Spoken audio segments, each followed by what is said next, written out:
I was sitting on my sofa watching a quiet documentary when my son-in-law stormed in and ripped the cable out of the TV. Enough of this trash. In this house, we watch intelligent things. What hurt more wasn't his words. It was my daughter standing behind him. After 18 months living under my roof, she didn't defend me. She avoided my eyes and nodded in agreement with her husband. I said nothing. I quietly went upstairs. That night, I made a decision. The next morning, when they went to work, I called someone to my house, someone who would change everything. When they came back, they screamed and pounded on the door without stopping. Welcome to Family Revenge Stories. Thank you so much for watching this video. Before we continue, let me know in the comments, where are you watching from today? And after you've finished this story, please rate this video on a scale from 1 to 10. Your support truly helps me create even better stories for you. Also, please note this story includes fictional elements added for storytelling and learning purposes. Any resemblance to names or places is coincidental, and the message is meant to offer insight. The black cable hanging from the wall was the end of my patience and the beginning of my reckoning. It was October 2025, a Friday afternoon that felt like any other until it wasn't. I'm Joe Brennan, 67 years old, retired investigative journalist, and according to the deed in my filing cabinet, the sole owner of these 4 walls. Though you wouldn't know it from the way I'd been living. I'd become a ghost in my own home. Seen but not heard. Present but not acknowledged. A piece of furniture that people stepped around on their way to more important things. Catherine, my wife, had been gone 5 years. With her went the last person who'd made this house feel like a home. My daughter Kinsley moved in 18 months ago with her husband Jason, after they lost their apartment. I'd opened my door because that's what fathers do. We protect our children even when they're 38 and married to men we don't particularly like. That Friday afternoon, I was settled in my leather recliner, the one Catherine and I bought back in '98, watching a documentary about World War II campaigns in the Pacific. The autumn light slanted through the windows at that perfect golden angle. I was learning about the Battle of Guadalcanal when I heard the footsteps, Jason's footsteps. Heavy, aggressive, announcing his presence before he appeared. He filled the doorway at 4:30 like a storm cloud. Jason Caldwell, 40 years old, allegedly a real estate agent, though I'd never seen evidence of a single sale. He wore one of those expensive shirts that cost more than my weekly grocery budget. Enough of this garbage, he announced, not asked. This house needs to raise its standards. I looked up from the screen. Excuse me, got this trash you watch all day. He gestured dismissively at the television. It's bringing down the intellectual energy of the entire house. We need to be better than this, Joe. Notice he called me Joe, not Dad, not Mr. Brennan, just Joe, like we were buddies, like he had any right to march into my living room and make demands. It's a documentary about World War II, I said quietly. 42 years of journalism had taught me to keep my voice level when I wanted to shout.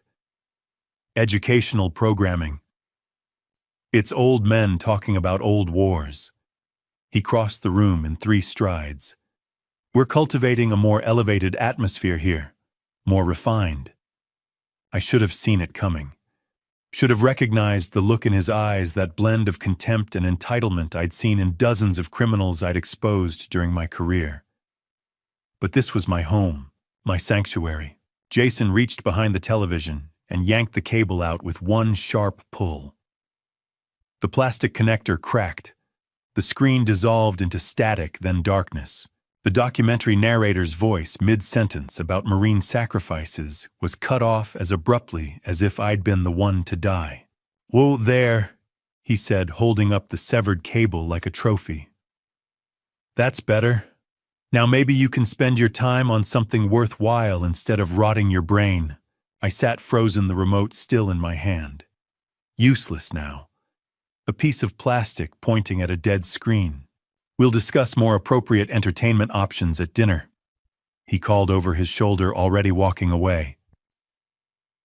Kinsley and I have some ideas about bringing this household into the 21st century. The front door opened at 6:15.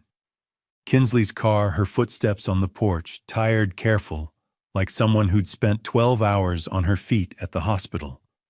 She was a nurse. A good one. I heard her bag hit the floor, heard her greeting to Jason in the kitchen, heard the low murmur of his voice undoubtedly spinning the cable incident to make himself the hero. She appeared in the doorway 5 minutes later, still in her scrubs. "Hey, Dad." The word felt mechanical. A social obligation rather than connection. "Hi, sweetheart," I replied, and I meant it. Despite everything. She looked at the dark television, at the severed cable on the table, then at me. I waited. Waited for her to ask what happened. Waited for her to defend me. Waited for some sign that the girl I'd raised, the one who'd stood up to bullies in 3rd grade, was still in there. "Dad," she said, disappointment heavy in her voice. "Mom would be ashamed of how you spend your time. Jason's right about the intellectual energy in this house. We all need to do better." She walked away without waiting for a response.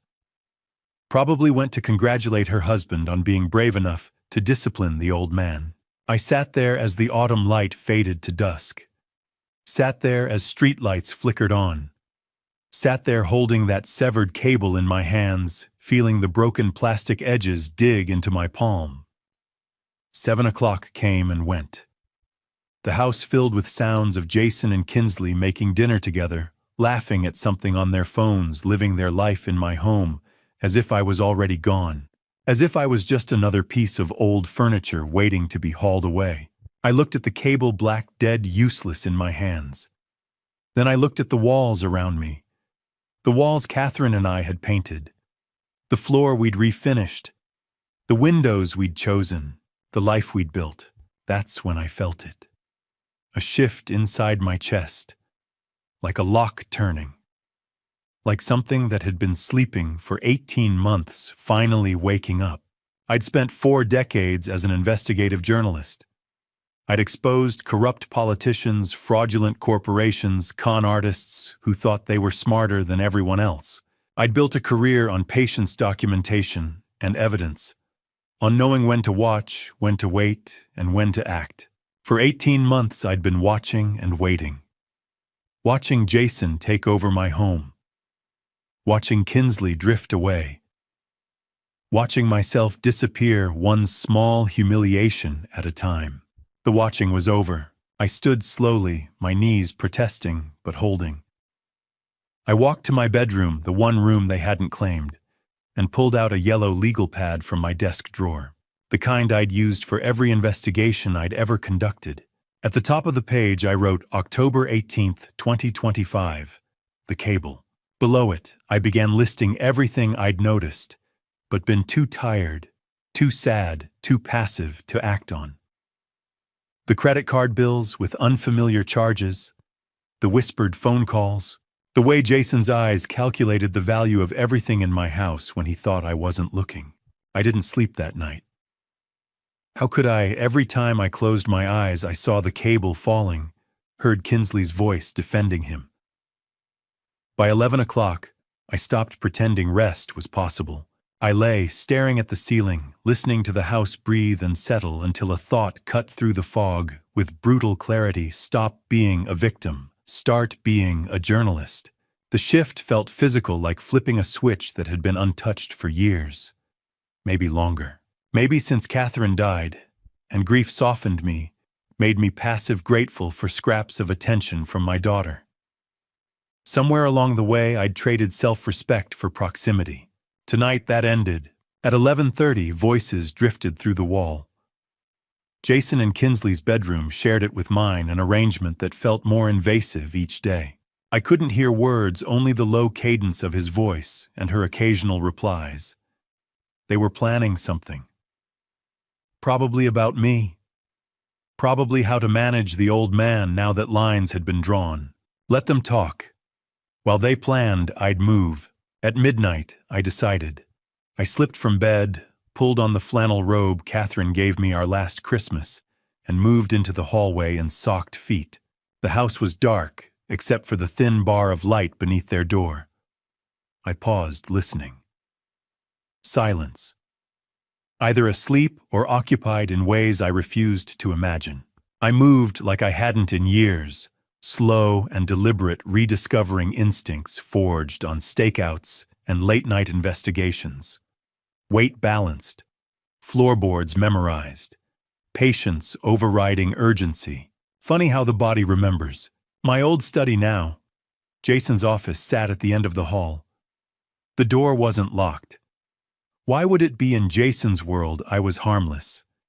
A pensioner who watched television and complained quietly. Someone you could sideline while absorbing his life. His home, his authority. I turned the handle at 1 a.m. The room no longer smelled like books and polish. It stank of cologne and energy drinks. My desk was buried under fast food wrappers and scattered papers, and there, faintly glowing in sleep mode, sat his laptop. I sat in my chair and touched the trackpad. The screen lit instantly. No password, no hesitation. I almost laughed. For 42 years, I'd been an investigative journalist. I'd exposed corruption, fraud, and men who mistook power for immunity.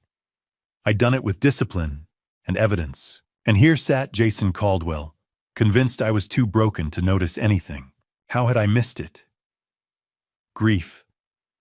Loneliness. Fear of losing my daughter.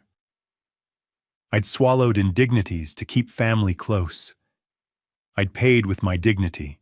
That debt came due tonight. I began with browser history, luxury brands, restaurants I couldn't afford, then email, everything logged in, banking apps, texts synced. The arrogance was staggering. I took out my phone and photographed everything methodically. My hands were steady. This wasn't anger. It was clarity. Muscle memory. At 2 a.m, I found the credit card statements. My credit card, the one I hadn't used in months. The one meant for emergencies buried in my wallet. According to these statements, I'd been living extravagantly. $900 dinners, $3,000 shopping sprees, spa charges labeled luxury wellness, electronics I'd never seen, a weekend resort bill I couldn't pronounce. The charges spanned 6 months. Statement after statement. Each signature close to mine but wrong. Close enough for a glance. Not close enough to fool a man who'd signed his name for 67 years. $47,000. In half a year, my son-in-law had stolen $47,000, and he documented it all. I photographed every page, every forged signature, every absurd charge. 43 images in total. 43 quiet clicks sealing his fate. At 2:20, my blood iced. A door opened, footsteps, Jason heading to the bathroom. I closed everything, returned the desktop exactly as I found it, eased the laptop into sleep mode. The footsteps approached. I pressed myself against the wall, heart hammering. The bathroom door shut. Water ran. I slipped into the hall and back to my room, moving fast but silent. Behind me, the bathroom door opened again. Jason padded past. I closed my door and sat on the bed. At 2:30, phone clenched, adrenaline finally catching up. I waited until I was certain he'd gone back to sleep. My hands shook now, but the evidence was safe. The fraud wasn't the worst thing on that laptop. I'd glimpsed emails with subject lines that turned my stomach. Those would wait. I'd risked enough. I scrolled through the photos once more. Clear, legible, damning. For decades, I'd chased truth. Tonight, the truth had come to me. I should have slept. The credit card evidence was enough. But at 2:30 in the morning, sitting on my bed with my phone, my thumb kept scrolling through the photographs.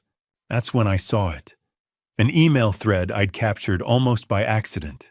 Subject line, Re Joseph Brennan, long-term care options. My stomach dropped. I enlarged the image. The exchange was between Jason and someone named Susan Whitfield, senior living consultant at Sunrise Meadows Memory Care Facility. Memory care. They thought I needed memory care. The first email was dated August 15th, 3 months ago. Jason's message was brief. Hi Susan, thanks for taking my call yesterday. I'm looking into options for placing an elderly relative. He's becoming increasingly difficult to manage at home.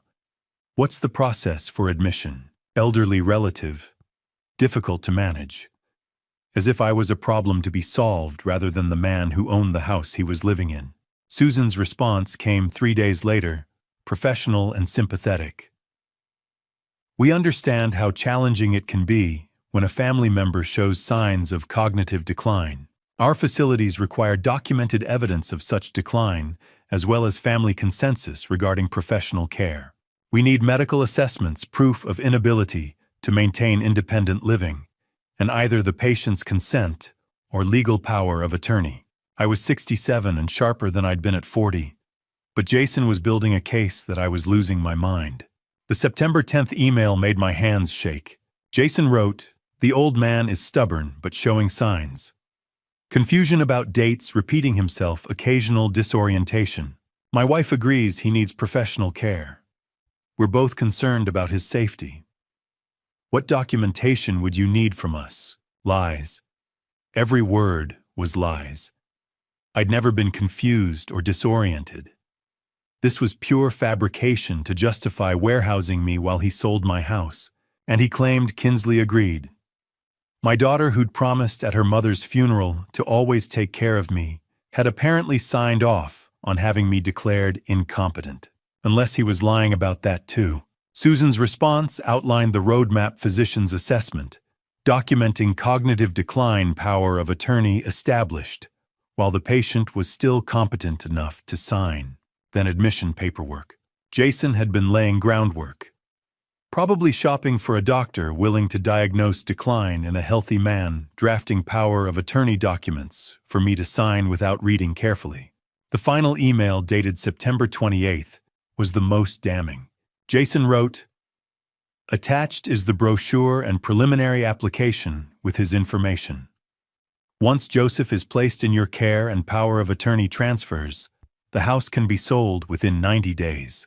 Property value around $800,000. After facility costs are deducted, that should leave a substantial amount for managing his ongoing care. $800,000. My house, the one Catherine and I bought in '83 for $62,000. The house we'd painted together, where we'd raised Kinsley, where we'd built our life. To Jason it was just an asset to liquidate, and I was just an obstacle to remove." I zoomed in on the attached PDF, an application form for Sunrise Meadows with my full name typed at the top, Joseph Robert Brennan. Date of birth, social security number, all filled in without my knowledge or consent. I looked at Catherine's photo on my nightstand, our 30th anniversary, a year before cancer. She was laughing, eyes bright. "Kate," I whispered, "I wish you were here. You always knew when I was being too soft, too trusting, but she was gone, and I was alone with this mess. I'd let grief and loneliness override my judgment. Let Jason into my home because I couldn't bear separation from Kinsley. I connected my phone to my laptop at 2:45, created a folder, Evidence J. Caldwell, started copying files, phone to hard drive to USB drive, redundancy, multiple backups, every journalist's first lesson. By 3 o'clock, I had 3 complete copies, 47,000 in fraud. A conspiracy to declare me incompetent and institutionalized. A plan to sell my home while I lived out my years in a facility I'd never agreed to. I held the USB drive, smaller than my thumb but containing enough evidence to destroy Jason's life. Elder abuse, financial exploitation, fraud, conspiracy. The cable wasn't just about television. It was about cutting me off from everything. My autonomy, my home, my dignity. Jason had been erasing me piece by piece, preparing to make me disappear entirely. But he'd made one crucial mistake. He'd looked at a 67-year-old widower and seen weakness. Someone to exploit and discard. He'd missed the part where that man had spent 42 years hunting down people exactly like him. People who thought they were smarter than everyone else, and people who thought they could get away with anything. I'd exposed corrupt politicians, fraudulent corporations, con artists.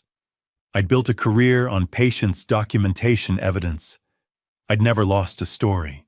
Never let a guilty person walk free when I had proof. The watching was over. The evidence was gathered. Today, since it was technically Saturday morning, the real work would begin. I tucked the USB drive into my desk drawer, set my phone on the charger, and finally lay back down. This time, exhaustion pulled me under almost immediately. Not the fitful sleep of the past 18 months, but the deep rest of someone who knows exactly what battle they're fighting, and exactly how they're going to win. I woke at 5 in the morning without an alarm. 2 hours of sleep should have left me exhausted, but adrenaline is a hell of a drug. I lay there for maybe 30 seconds, staring at the ceiling, before the weight of what I'd discovered came rushing back. $47,000. A nursing home conspiracy. My own daughter potentially complicit. I got up. My desk was exactly where I'd left it. The USB drive sitting next to Catherine's wedding photo like a talisman. I pulled out a fresh legal pad, the old-fashioned kind, yellow paper and green lines, and uncapped a pen. Some things don't change. Even in the age of laptops and smartphones, I still thought better with pen and paper. At the top of the page, I wrote October 19th, 2025, Battle Plan. Below it, a list: locksmith, lawyer, bank, evidence organization, exit strategy. Each item represented a step toward reclaiming my life. Each one would require precision timing and the kind of strategic thinking I'd honed over 4 decades of investigative journalism. This wasn't just about gathering evidence anymore. This was about deployment, about knowing exactly when and how to use what I'd found. I stared at the list, particularly at lawyer. I needed someone I could trust absolutely. Someone who knew me well enough to believe this story without questioning my competence. Someone who wouldn't look at a 67-year-old man claiming his son-in-law was trying to institutionalize him and wonder if maybe the old guy really was losing it. There was only one name that made sense. At 5:30, I picked up my phone and dialed a number I'd known by heart for 40 years. Charles Norton answered on the 3rd ring, his voice rough with sleep. "This better be good.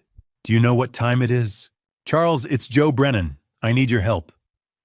The irritation vanished from his voice immediately. Charles and I went back to 1985, when we'd both been younger and stupider working together to expose a city councilman taking kickbacks from construction companies. He'd been the legal expert who helped me navigate the complexities of proving corruption. I'd been the journalist who knew how to find the dirt and make it stick. We'd made a hell of a team. Joe, what's wrong? Are you okay? I'm fine, physically anyway. But I need a lawyer, Charles. It's about elder abuse. I paused, let the weight of it settle. And I'm the victim. Silence on the other end. Then, "You're serious. Completely serious. In my own home." Jesus, Joe. I heard movement, probably him sitting up in bed. "Tell me what's happening." So I did. Kept it brief, hitting the main points. Jason and Kinsley living with me for 18 months. The cable incident yesterday. My overnight investigation. The credit card fraud, $47,000 over 6 months. The emails about putting me in memory care. The plan to sell my house. Charles listened without interrupting his breathing, the only sound that told me he was still there. When I finished, the silence stretched long enough that I thought the call might have dropped. "Quill, Charles, I'm here. I'm just..." He exhaled hard. "Joe, this is serious. Elder financial abuse, identity theft, conspiracy to commit fraud. If what you're telling me is accurate, if you have the documentation, Jason could face 5 to 10 years in prison." "I have the documentation. Photos of everything. Credit card statements, emails, the whole conspiracy laid out in his own words." "And your daughter Kinsley, what's her involvement?" That question hurt more than any of the others. I don't know. Jason claims she agrees I need professional care. Whether that's true or whether he's manipulating her too, I can't tell yet. Okay. Charles's voice shifted into professional mode, the tone I remembered from 30 years of working together. First thing, don't confront them. Not yet. We need to secure everything legally. Can you meet Monday morning, my office, 9 o'clock? I'll be there. Good. Between now and then, I need you to do a few things. Make copies of everything, multiple copies. Cloud storage, physical drives, whatever you can. Send me a set via encrypted email. And Joe, don't delete anything from his laptop. Don't move anything. We want to preserve the evidence chain. Already ahead of you on the copies. Cloud laptop, USB drive. I heard him smile through the phone. Still got those investigative instincts. Good. We're going to need them. After we hung up, I spent the next hour creating additional backups. Uploaded everything to my secure cloud storage. Made a second USB drive and put it in a different location. Sent Charles an encrypted file with the most damaging evidence. Every step was methodical, careful, exactly how I'd handled sensitive documents during my journalism career. By 7 o'clock, I had 6 complete copies of evidence stored in different locations. Redundancy squared. Even if Jason somehow discovered what I'd done and tried to destroy the originals, I'd still have everything I needed to bury him. I picked up the wedding photo from my desk. Catherine in her white dress, me in a rented tuxedo that didn't quite fit. 1982, a lifetime ago. She'd been 26, I'd been 39. People had said we were an odd match. Her so young and full of life, me already set in my serious journalist ways. But she'd understood me in ways no one else ever had. You always said I let people walk over me, Kate, I whispered to the photograph. You'd get so frustrated when I'd rather avoid conflict than stand up for myself. Remember when my editor tried to kill that corruption story? You told me if I backed down, you'd never forgive me. I'd published that story. It had cost me 6 months of political warfare and nearly my job, but it had exposed the truth. And Catherine had been proud. So I backed down a lot after you left. Let Jason take over because fighting seemed too hard.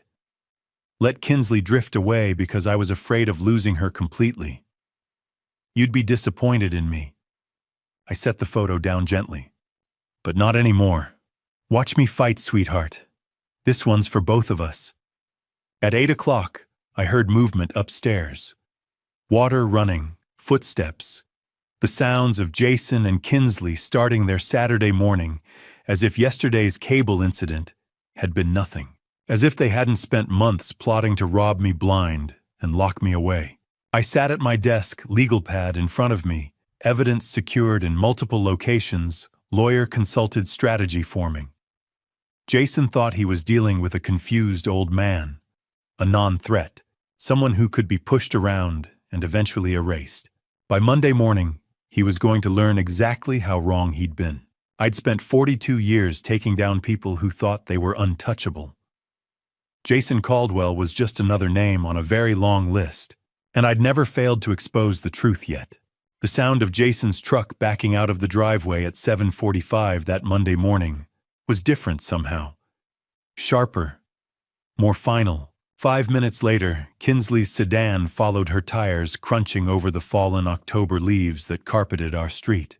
I watched from the upstairs window until both vehicles turned the corner and disappeared. Then I reached for my phone. Valdez locksmith Tony speaking. Tony, this is Joe Brennan over on Maple Drive. I need all my locks changed. Every entry point. Today. There was a brief pause on the line. Tony Valdez had been in business in our neighborhood for 30 years. He'd rekeyed my house back in 2003 when we'd lost a set of keys at the grocery store. Catherine had been with me that day, laughing about how we'd torn the car apart looking for them. How soon can you be here, Joe? 9 o'clock work for you? I'll be there. Standard deadbolts on all doors. Big high security. The best you've got. Another pause, shorter this time. Tony was a pro. He knew when not to ask questions.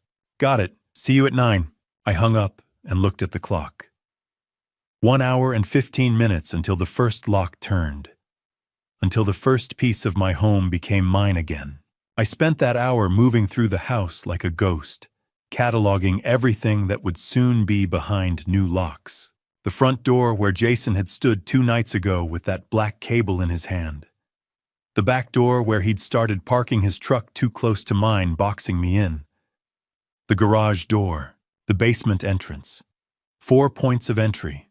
4 places where they'd come and gone as they pleased, treating my home like it was already theirs.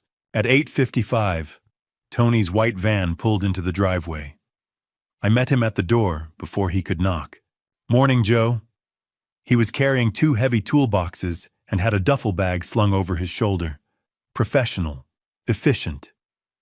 "Let's start with the front door, then work our way around, whatever you think is best." He set down his equipment and pulled out a drill. "This won't take long. High-security deadbolts, thumb turn on the inside, keyed on the outside. You'll get 5 sets of keys for each lock. 5 sets."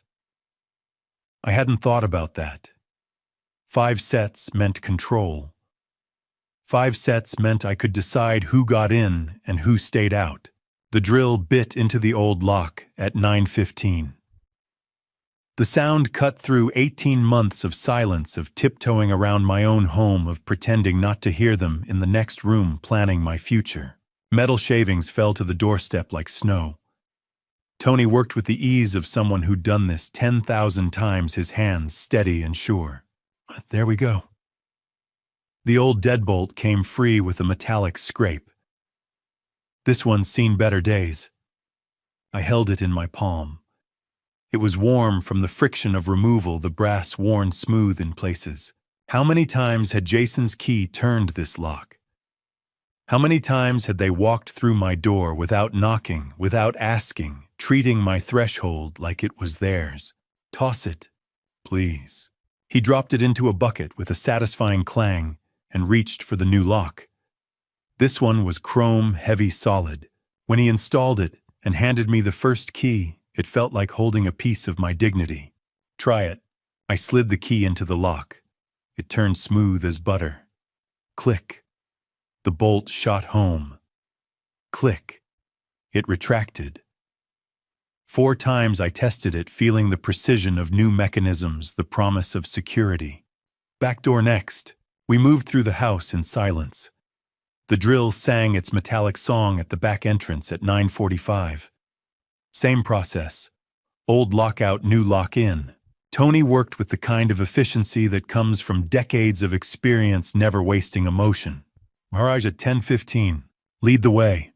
By the time we reached the basement door at 10:45, I'd started to feel something I hadn't felt in 18 months. Not quite freedom yet. More like the possibility of freedom. Each new lock was a barrier, yes, but more than that, it was a choice. My choice. About who could enter my space and who couldn't. That's the last one. Tony wiped his hands on a rag and started gathering his tools. 4 high-security deadbolts. 20 keys total, 5 sets for each door. Keep them separated, maybe give a set to someone you trust. I thought immediately of Charles Norton. 1 set for him, 1 for my safe deposit box, 1 hidden in the house, 1 in my car, 1 on my person. "What do I owe you, Tony?" He named a figure. I pulled out my wallet and added $200 bills on top. For the discretion. Tony looked at the extra money, then at me. Something passed across his face, understanding maybe, or recognition. He'd been in this business long enough to know that not all lock changes were about lost keys. "You take care of yourself, Joe." He pocketed the cash and extended his hand. His grip was firm, solid, the handshake of a man who understood that some work was about more than just locks and keys. I walked him to the door, my door with my new lock, and watched his van pull away. Then I turned back to the empty house and tested each lock 1 more time. Front door, click. Back door, click. Garage, click. Basement. Click. 4 locks, 20 keys. And for the first time in 18 months, I smiled. By 11:30, Tony's van had disappeared down Maple Drive, and I had 4 new keys in my pocket, one for each lock he'd installed. But keeping Jason and Kinsley out physically was only half the battle. Keeping them out legally required something else, something every investigative journalist knows how to build a war room. I stood in my bedroom doorway and looked at the space with fresh eyes. For 18 months, this room had been my sanctuary. Now it was going to become something Catherine would have recognized from the old days when I'd bring home a story that needed unraveling. The desk came first. I cleared everything off lamp library books, the framed photo of Catherine and me at Niagara Falls. Everything went to the dresser. The desk surface needed to be empty, ready for organization. Then I pulled out the yellow legal pad where I'd started taking notes Friday night. The credit card statements I'd photographed. The screenshots of emails between Jason and Susan Whitfield. 43 photos total, all backed up in 6 locations. Time to make them tell a story. I'd spent 42 years at the Chicago Tribune making evidence speak. This was no different. Just more personal. I started with the wall above my desk. 18 months of my life reduced to a timeline written on sticky notes. April 2024, Jason and Kinsley move in. Temporary, they'd said. June 2024, first irregular charge. $890 at a steakhouse. August 2024, Jason starts talking about how I'm wasting money on utilities. October 2024, I catch him going through my mail. He laughs it off. February 2025, the nursing home emails begin. Jason to Susan Whitfield. Looking to arrange care for an elderly relative. September 2025, Susan sends the Sunrise Meadows brochure. Application filled out with my information, my signature forged. October 18th, 2025, Jason cuts the cable. October 21st, 2025. Tony installs new locks. I take my house back. I stepped back and looked at the wall. When you saw it laid out like that, the pattern was unmistakable.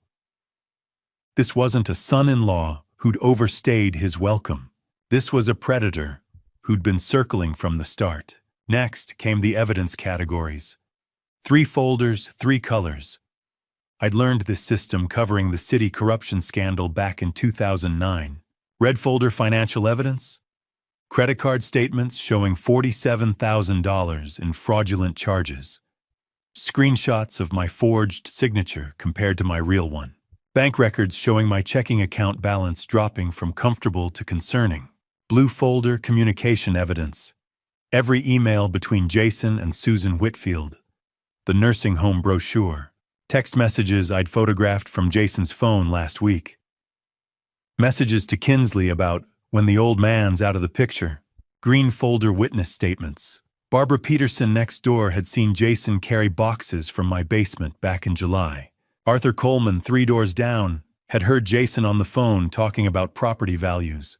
Karen Phillips across the street had noticed I'd stopped waving hello around, the same time Jason started answering my doorbell. The folders went on the desk, left to right. Beginning, middle, end. At 11:45, I picked up my phone and dialed a number I hadn't called in 6 months. Stephen Hughes. Steve, it's Joe Brennan. Silence. Then, Joe, haven't heard from you since spring. Everything okay? Stephen Hughes and I had worked together for 20 years at the Tribune. He'd moved to the Sun-Times in 2015, but we'd stayed in touch, the kind of friendship built on shared newsroom cynicism. I need a favor. Can you track down an address for me? Oh, what kind of address? The kind someone needs when they lose their apartment and have to find something cheap.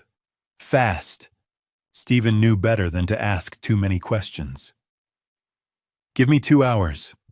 I'll text you. Thanks, Steve. I hung up and went back to the desk. One more piece to complete the war room. The summary. In journalism, we called it the nut graph, the paragraph that explained the whole story. I opened my laptop and started typing. The 5 W's. Who, what, when, where, why. Joseph Brennan, 67, retired investigative journalist, is the sole owner of a residential property valued at approximately $800,000. In April 2024, his daughter Kinsley Brennan and son-in-law Jason Caldwell moved into the residence under pretense of temporary housing. Over 18 months, Jason Caldwell engaged in systematic financial exploitation, including credit card fraud, totaling $47,000, identity theft, and conspiracy to unlawfully commit the victim to a long-term care facility for the purpose of obtaining control of the property through fraudulent power of attorney. 3 sentences. Everything that mattered. By 2 o'clock, the war room was complete. Timeline on the wall. Evidence in folders. Summary report printed. I stood in the middle of my bedroom and felt something I hadn't felt since Friday afternoon. Control, not angry, desperate control. This was colder, more methodical. The control of a man who'd spent his career taking down people who thought they were untouchable. My phone buzzed. Text from Stephen found 3 possibilities. Oak Towers on 4th Street is closest and cheapest. Studio apartments. Month-to-month leases. I saved the address and looked at the war room one more time. Evidence collected. Timeline established. Witnesses identified. The war room was ready. The evidence was sorted. Now came the part every journalist understands: proof means nothing if you don't act. Untouched facts are just paper in a folder. At 2:30, I grabbed my car keys and drove to Community First Bank on Oakwood Avenue. The same branch where Catherine and I opened our first joint account in 1983. The same place that had handled my Tribune paychecks for 42 years. The same tellers who knew us by name and sent flowers when Catherine died. Now I was here to tell them my own family had been stealing from me. The lobby was calm for a Monday afternoon. 2 tellers behind the counter. An elderly couple speaking quietly at the mortgage desk. Fluorescent lights humming overhead. I approached the reception desk, where a young woman wearing a name tag that read Jessica looked up. "I need to speak with a branch manager," I said. "Do you have an appointment, sir?" "No. It's about fraud on my account." "It's urgent." Her expression changed instantly. "Please have a seat. I'll check if Ms. Foster is available." I sat in the waiting area with the red folder resting on my lap. Through the glass walls, I could see Linda Foster inside her office phone pressed to her ear. Mid-50s dark hair, pulled back posture, sharp with decades of banking experience. She glanced up, recognized me, and nodded. 10 minutes later, Jessica led me inside. Mr. Brennan. Linda stood and shook my hand firmly. Jessica mentioned fraud. "Please sit." I placed the red folder between us. "Ms. Foster, I need to report identity theft and credit card fraud. I'm the victim." Her eyebrows lifted slightly. "When did you discover the activity?" "Friday night.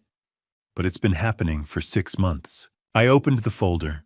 Credit card statements with highlighted charges, signature comparisons, screenshots showing luxury purchases I never made. Linda leaned forward, scanning each page. When she reached the signature comparison, her mouth tightened.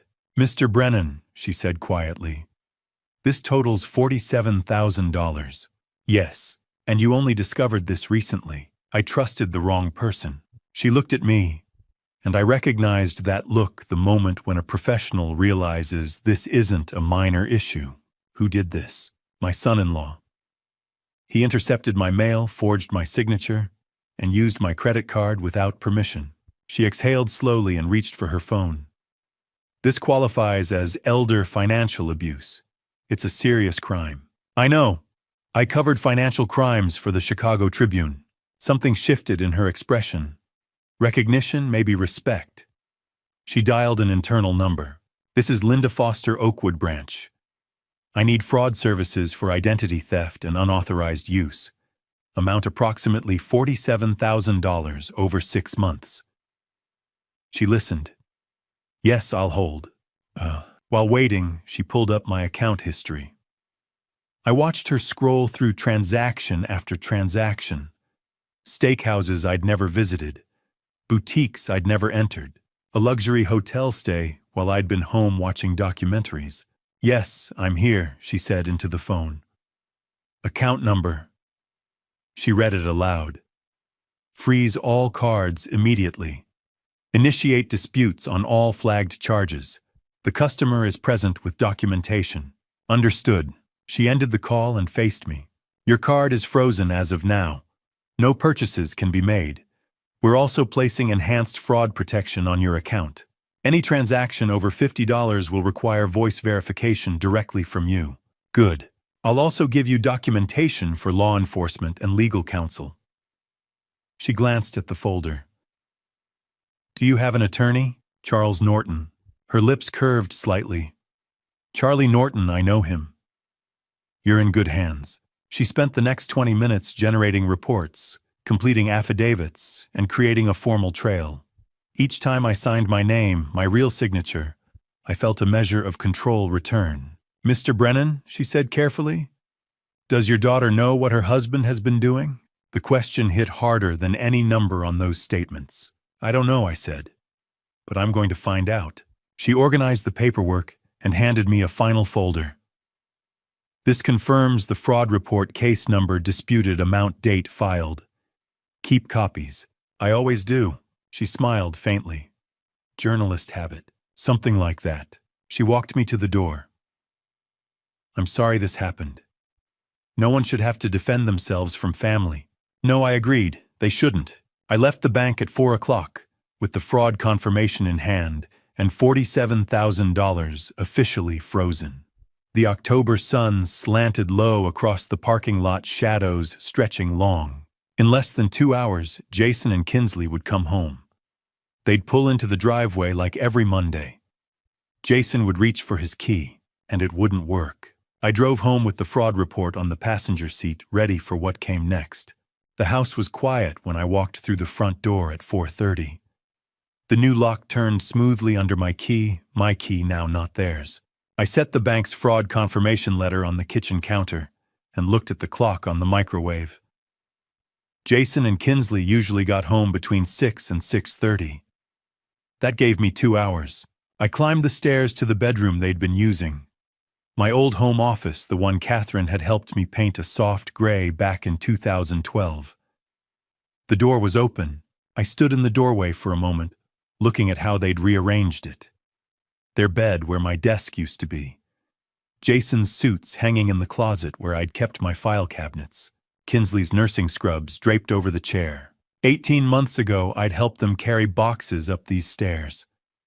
"Just temporary," Kinsley had said, hugging me. "We'll be out of your hair before you know it, Dad." I walked to the closet and pulled out 4 large suitcases. Blue hard-shell Samsonites. I'd bought them for Kinsley last Christmas when she'd mentioned wanting to take a vacation. She'd never used them. The irony wasn't lost on me. I started with Jason's side of the closet. Suits came off hangers and went into the first suitcase. No folding, no care. Just removal. Gray suit, navy suit. The expensive charcoal one he'd worn to some real estate conference in August, probably paid for with my stolen credit card. Shoes went next. Dress shoes, sneakers, the Italian leather loafers that cost $600, according to the statement Linda Foster had shown me. Into the suitcase. All of it. His toiletries from the bathroom. Electric razor, cologne, hair gel.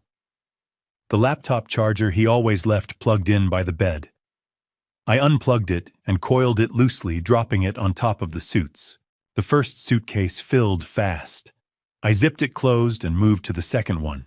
Kinsley's side of the closet was harder. I reached for a hanger and stopped.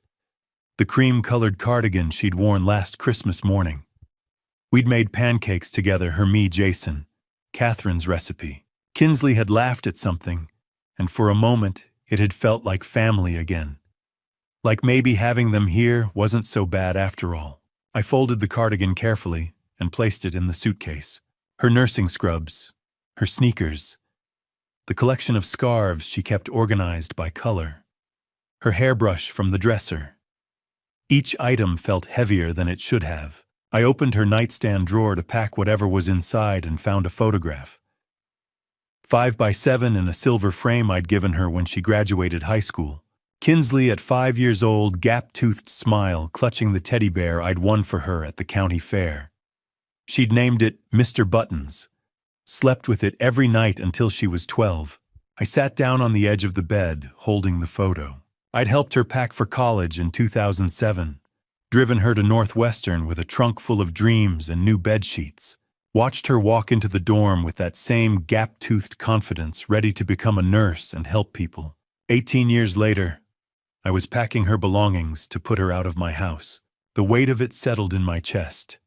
Not anger, something else, something that felt like grief. I loved my daughter more than life itself. I'd have given her anything. I had given her everything. This house, my trust, 18 months of benefit of the doubt. But I couldn't let that love destroy me. Not anymore. I placed the photo face down in the suitcase and kept packing. The second suitcase filled, then the third. By the time I zipped the fourth one closed, my hands were shaking. Not from weakness, from the finality of it. Getting the suitcases downstairs was harder than I'd expected. 67-year-old legs don't handle 4 trips up and down with 50-pound loads the way they used to. But adrenaline is a hell of a drug, and I was running on more than adrenaline.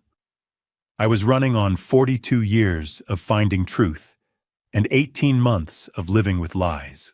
I dragged each suitcase to the front door and lined them up. 4 blue Samsonites standing in a row like soldiers awaiting orders. Everything Jason and Kinsley had brought into this house packed and ready to leave it. The clock in the hallway read 5:28. I walked to the living room and sat in the armchair, the one Catherine had loved, the one that faced the front window. From here I could see the driveway. I could see when they pulled in, when Jason tried his key and realized it didn't work, when they saw the suitcases. I thought about the war room upstairs, the timeline on the wall, the evidence in folders, the fraud report from the bank in the kitchen, Charles Norton's office tomorrow morning at 9. I thought about the black cable lying in the box of old electronics in the basement, the cable that had changed everything. And I thought about Kinsley, my daughter, the gap-toothed 5-year-old who'd believed I could do anything, the 38-year-old woman who'd stood in this living room 3 nights ago and taken her husband's side while he humiliated me. Did she know? Had she known about the credit cards? The nursing home plan? Or had Jason played her the same way he'd played me? I didn't know. But in less than an hour, I was going to find out. The house settled around me. The refrigerator hummed. The October sun slanted lower through the windows, casting long shadows across the hardwood floors. Catherine and I had refinished together in 1998. I sat in the armchair and watched the driveway, and I waited. The wait ended at exactly 6:07. I heard Jason's truck first, that aggressive rumble he thought made him sound successful. Then Kinsley's sedan, quieter, pulling in right behind. I didn't move from the armchair. I just listened. Car doors. 2 of them. One slam, one soft close. Footsteps on the front walk. The scrape of shoes on the welcome mat Catherine had picked out at Target back in 2016. The mat that said "Home Sweet Home" in careful cursive. Then the sound I'd been waiting for. Metal on metal. A key sliding into a lock that no longer recognized it. Scraping, jiggling, a confused grunt. What the? Jason's voice muffled through the door. Key's not working. Must be stuck or something. Let me try. Kinsley's voice. Softer. Still trusting that there was a simple explanation. More scraping, more jiggling. The doorknob rattled. That's weird. Mine's not working either. I sat perfectly still in Catherine's chair. Through the front window, I could see their shadows on the porch. Jason bent over the lock. Kinsley standing behind him, her purse still on her shoulder. This doesn't make any sense. Jason's voice had changed. Sharper now. Suspicion creeping in. Joe, you in there? I didn't answer, The doorknob shook harder, metal grinding against metal. "I'm Joe if this is some kind of joke." "Maybe he's not home," Kinsley said. "Maybe there's something wrong with the lock. We should call a locksmith." "His car's in the driveway, Kins. He's home." Through the window, I watched Jason straighten up. Watched him look at Kinsley. Watched the moment when confusion started turning into something else. "Come on." His shadow moved away from the door. "Back entrance." I listened to their footsteps circle the house. Listened to them disappear around the corner. At 6:12, I heard them at the back door. The same sounds: key, lock, failure, frustration. At 6:15, the garage door. Jason's voice carried through the walls. "What the hell is going on?" At 6:18, I heard them at the basement window. The one that stuck in humid weather. The one Jason had jimmied open last summer when I'd locked myself out working in the garden. It didn't open now. Tony Valdez had been thorough. The footsteps came back around to the front. Faster this time. Heavier. Then the pounding started. "Shtukyu." Jason's fist hit the door 3 times. Hard enough to rattle the frame. "I know you're in there, open the door." I stayed seated, kept my breathing steady, kept my eyes on the window where I could see him red-faced. Now Ty loosened one hand, braced against the door frame, while the other hammered. "Jason." Kinsley's voice was worried now. Actually worried. Jason calmed down. "Maybe something's wrong. Maybe Dad's hurt, or something's wrong, all right." Another 3 pounds on the door. "That old bastard changed the locks." Silence. I watched Kinsley's shadow go still. "What?" "The locks, Kinsley. He changed the goddamn locks. That's why our keys don't work." "But why would he do that? How the hell should I know?" "Maybe he's finally lost it. Maybe we need to call someone. Have him evaluated." "Joe." More pounding. The door shook in its frame. "Open this door right now!" Across the street, I saw movement in Barbara Peterson's window. The curtain pulled aside just an inch. Barb's face pale in the evening light, watching. Good. Witnesses mattered. "You can't just lock us out." Jason was shouting now. Full volume. The kind of shouting that carried down suburban streets on quiet October evenings. "This is my house too, I live here." "Jason, please." Kinsley's voice was small, scared. Not of me, I realized. Of him. Of whatever was happening that she didn't understand yet. "Open the goddamn door." The pounding intensified. Both fists now. The kind of noise that would have the neighbors calling the police if I let it go on much longer. I looked at the clock on the mantel. 6:19. 12 minutes since they'd arrived. 12 minutes of escalation. Of Jason revealing exactly who he was when things didn't go his way. I stood up slowly. My knees protested too much time sitting, too much adrenaline wearing off. I walked past the 4 blue suitcases lined up like soldiers, past the kitchen where the fraud report still sat on the counter, into the front hallway where the pounding was loud enough to hurt my ears. Through the peephole I could see Jason, face red, veins in his neck standing out, fist raised for another round of hammering. Behind him, Kinsley, hands pressed to her mouth, eyes wide. My daughter, 38 years old, and looking like she had at 5, scared, confused, needing someone to explain what was happening. I unlocked the deadbolt, the new one, the one that had cost me $240 and Tony Valdez's discretion. Then I opened the door. I opened the door exactly 6 inches. Just enough for them to see my face, not enough to step inside. The security chain stretched tight between us, a visible boundary they had crossed and could not undo. Jason's eyes dropped to the chain, then snapped back to me. Shock flickered into confusion, then hardened into rage. "Can I help you?" My voice was calm, steady. The voice I used in interview rooms when I needed someone to talk themselves into the truth. "Help us." Jason's face flushed red. What did you do to the locks? What the hell is wrong with you? This is my house. Actually, Jason, you may want to check the deed. This is my house, my name. Mortgage paid off in 2008. You were a guest. Past tense. Dad, Kinsley's voice cracked. Dad, what's going on? Why can't we get in? I looked at my daughter through that narrow opening. Her mascara was slightly smudged, her eyes tired and frightened. She looked 38 years old and suddenly very young, because I said. I know about the credit card. $47,000 stolen from me. I know about the nursing home plan. I know everything. The words settled heavily between us. Jason shoved the door. The chain held. You're insane, he shouted. You're senile. You don't know what you're talking about. I reached behind me and picked up the credit card statement I'd printed at the bank. I held it to the gap. Forged signature. The fraud department confirmed it. Would you like to see the report? Kinsley, Jason said quickly, softening his tone. Don't listen to him. He's confused. He's old. He's connecting things that aren't real. I was a journalist for 42 years, I said. I know how to document evidence.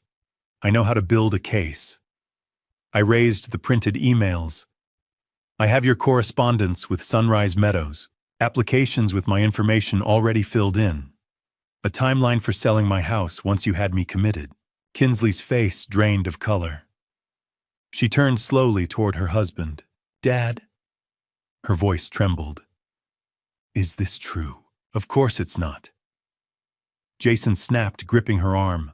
Not violently, not yet, but possessively. He's paranoid. This is exactly why we were trying to get him help. Then explain this, I said, sliding one email through the gap. It fluttered onto the porch. Kinsley picked it up. Her eyes moved across the page. Her breathing changed. Jason, she said quietly, this is your email. This is real. Kinsley, let me explain. You were going to put my father in a nursing home. Her voice rose. You were going to sell his house without telling me. It wasn't like that. Then what was it like? Jason turned back to me. The mask cracked completely. This is your fault, he hissed. You're stubborn. You can't live alone. You need care. We were trying to help you by stealing $47,000. That money was going to be ours anyway. When you died, when the house sold, we were just speeding things up. Silence fell. Kinsley stared at him. What did you just say? Jason froze. He knew what he'd done. The truth was out raw and irreversible. You don't understand, he said desperately. This house is worth $800,000. $800,000. And it's wasted on one old man. He lunged. The chain caught him. The door frame rattled. I stepped back but held my ground. I suggest you step away, I said calmly. Barbara Peterson across the street is watching, and assault is a crime. Jason backed off, chest heaving. His hands shook with restrained fury. He pulled out his phone. Fine. I'm calling the police, reporting elder abuse. You're not competent. Please do, I said. I have the fraud report, the forged signatures, the emails, and a meeting with my attorney tomorrow morning. Charles Norton, his finger hovered over the screen. You're bluffing. I spent 42 years calling bluffs, Jason. I don't bluff. Behind him, Kinsley had collapsed onto the porch steps, the email clutched in her hands. Her shoulders shook. Kinsley, I said gently. Did you know about the card, about the nursing home? She looked up at me through the gap eyes, red and wet. No, she whispered. I swear I didn't know. I believed her. Jason lowered the phone. You can't do this, he said. We have rights. You don't, I replied.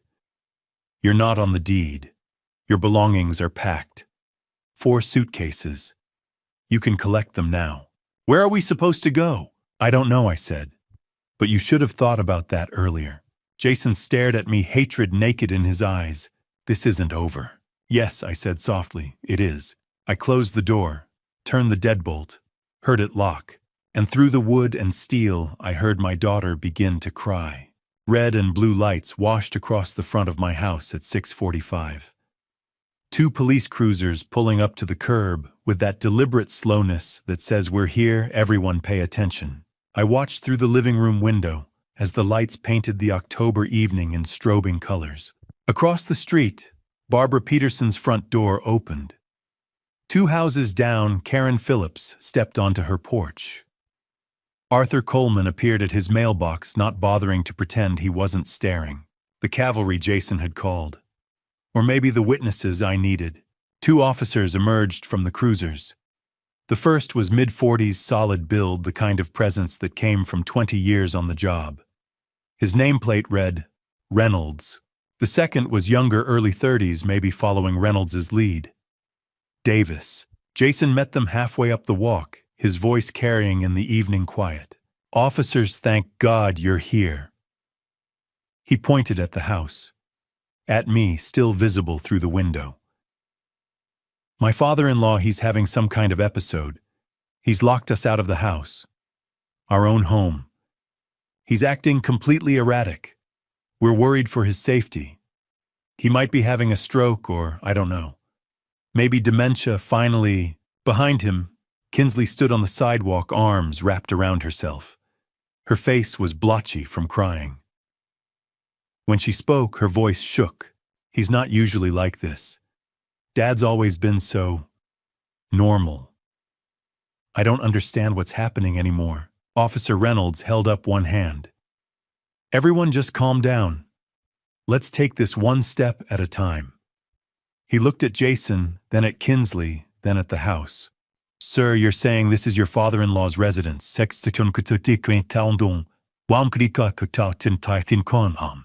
Yes, but we've been living here for 18 months. We're family. We have rights. And is he the homeowner, legal owner? Jason hesitated. Just a fraction of a second. Well, yes, technically, but then let's start there. Reynolds walked up to the front door, knocked, professional, firm. Sir, police, can you come to the door, please? I was already there, standing behind the door I'd closed 15 minutes ago. I opened it, the same 6 inches chain still engaged. Officer Reynolds, yes, sir. Are you the homeowner? I am. Joseph Brennan, sole owner. Paid off the mortgage in 2008. Reynolds nodded slowly. His eyes took in the chain, the 6-inch gap, my calm demeanor.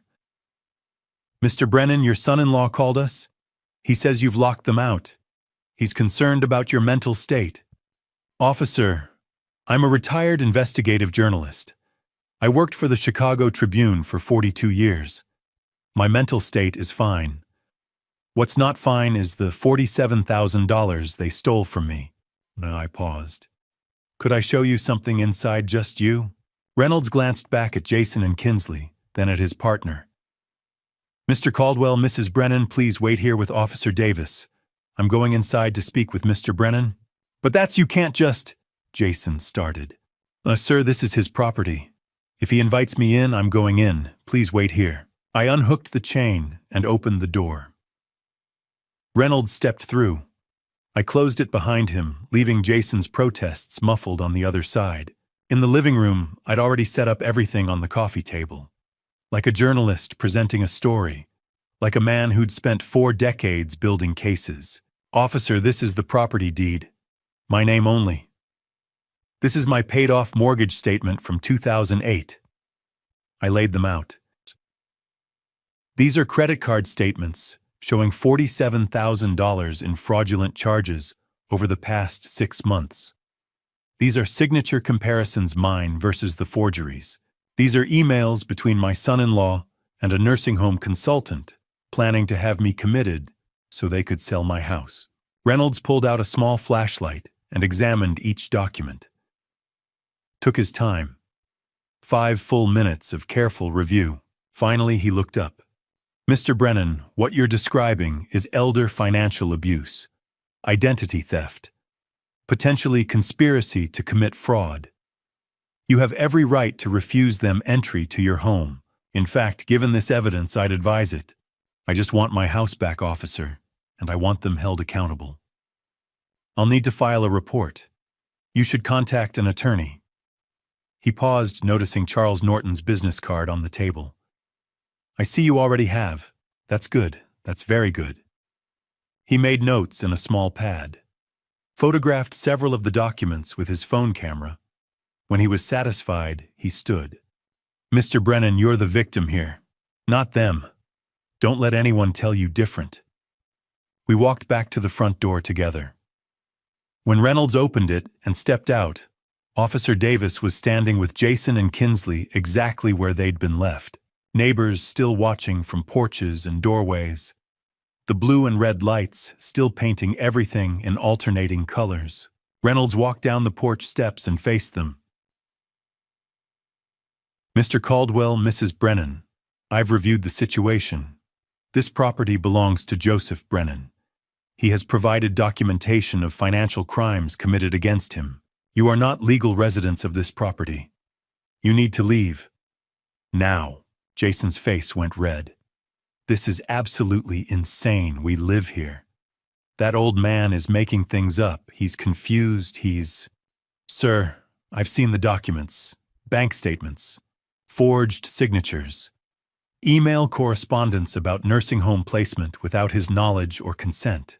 If you don't leave this property voluntarily in the next 5 minutes, I will arrest you for unlawful trespass and potentially for the crimes Mr. Brennan has documented. You can't be serious.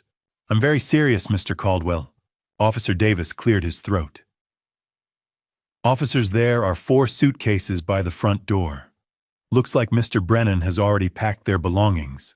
Reynolds glanced at me. I nodded. But then I suggest you collect them and leave. Now. The humiliation of it must have been excruciating. Jason Caldwell, who'd walked these streets for 18 months like he owned them now, forced to carry suitcases to his truck under the eyes of Barbara Peterson, Karen Phillips, Arthur Coleman, and half the block. He grabbed 2 suitcases. Didn't look at me, didn't look at the neighbors, just stormed to his truck with that aggressive stride that didn't quite hide the rage shaking his shoulders. Kinsley stood frozen on the sidewalk staring at the other 2 suitcases. Then she looked up at me, still standing in the doorway. Dad, 1 word. That's all she said. 1 word that contained 18 months of history and 38 years of being my daughter and the weight of realizing she'd chosen the wrong side. I didn't respond. Couldn't. The words were tangled somewhere between my heart and my throat, trapped by everything I wanted to say and everything I couldn't. She picked up the other 2 suitcases, walked to Jason's truck, loaded them in the back without looking at him either. They got in. Engine started. Jason backed out of the driveway, my driveway, for the last time. The truck rolled down Maple Drive, taillights getting smaller, turning the corner, disappearing. Officer Reynolds approached me where I still stood in the doorway. Mr. Brennan, you did the right thing. I know it doesn't feel like it right now, but you protected yourself. That matters. Yeah, thank you, officer. File that report with your attorney. Prosecute if you can. People like that, they don't stop until someone makes them. He handed me a card with his report number on it. Then he and Officer Davis got back in their cruisers and drove away, taking the blue and red lights with them. The street went dark again. Normal suburban October evening dark. Slowly, the neighbors went back inside. Barb Peterson last lingering on her porch, catching my eye. She nodded once. Just once. Then she went in too. I stood in my doorway, my house, my lock, my key, and looked at the empty driveway. 7:15 on a Monday night. 18 months of invasion ended in 30 minutes. I went inside and closed the door. By 8 o'clock, the street had gone quiet again. The neighbors had retreated indoors, though I was certain phones were ringing behind drawn curtains, voices replaying what they'd just witnessed. The police cruisers were gone. The red and blue lights had faded into memory, and I was alone, truly alone for the first time in 18 months. I closed the door, my lock, my house, and leaned back against it. I stood there with my eyes closed, drawing in a slow, careful breath, the kind I hadn't been able to take since April of 2024. The silence felt different. Not the tense silence of watching my words, wondering if Jason would be in one of his moods, or if Kinsley would give me that look that said, "Let it go, Dad." This silence had weight, but it didn't crush me. It belonged to me. I walked through the house slowly. The living room first. The armchair where I'd sat earlier waiting for them to come home. The coffee table where I'd laid out evidence for Officer Reynolds less than an hour ago. Everything was still. Everything intact. The kitchen came next. Jason's coffee mug sat in the sink, the expensive ceramic one with a smug quote about success. I washed it, dried it, and put it in the cabinet. Tomorrow I'd donate it. Tonight I just needed it gone. His shoes waited by the back door. Size 11 Nikes, barely worn. I picked them up, slid them into a plastic bag, and set them aside. His jacket hung over a dining chair. Navy blue. Real estate logo stitched over the chest. I folded it and added it to the pile. Each item I cleared felt like reclaiming territory. Like planting a flag on ground that had been occupied too long.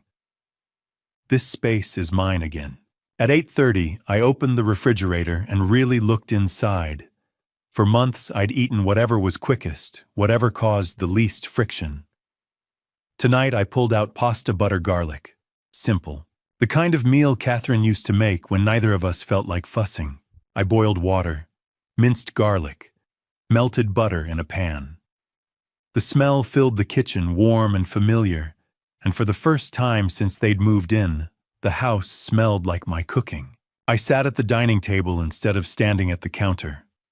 No television, no conversation. Just the sound of my fork against the plate and the steady hum of the refrigerator. Peaceful, that was the word. But peace invites memory. I thought about Kinsley, about the way she'd looked at me on the sidewalk when she said, "Dad." One word carrying 18 months of confusion and 38 years of being my daughter. Did she know about the nursing home plan, about the credit cards? Or had she been fooled too, manipulated by a man skilled at control? The doubt crept in quietly. What if she truly didn't know? What if I'd destroyed my relationship with my daughter over something done without her consent? Then I remembered she'd defended him every time. When he took over my mail, when he spoke to me like a child, when he made me feel like a guest in my own home. She'd told me I was overreacting, that I was sensitive, that he meant well. She had chosen him, repeatedly. At 9, I called Charles Norton. He answered quickly. "Joe, I was waiting to hear from you. The police came. Officer Reynolds reviewed everything, told them to leave.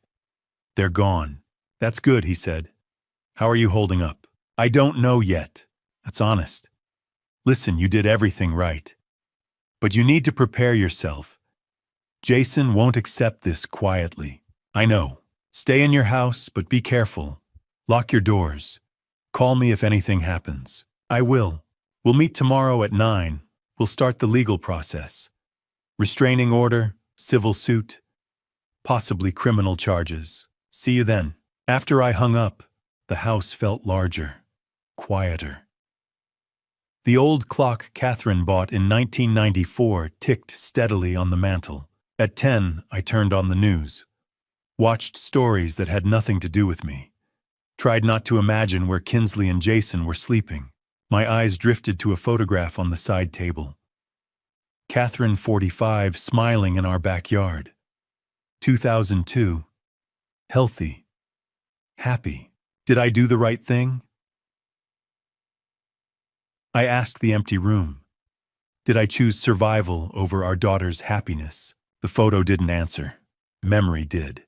Catherine in the hospital, October 2020. Frail but sharp-eyed. She'd squeezed my hand and made me promise. "Take care of Kinsley," she whispered. "I will."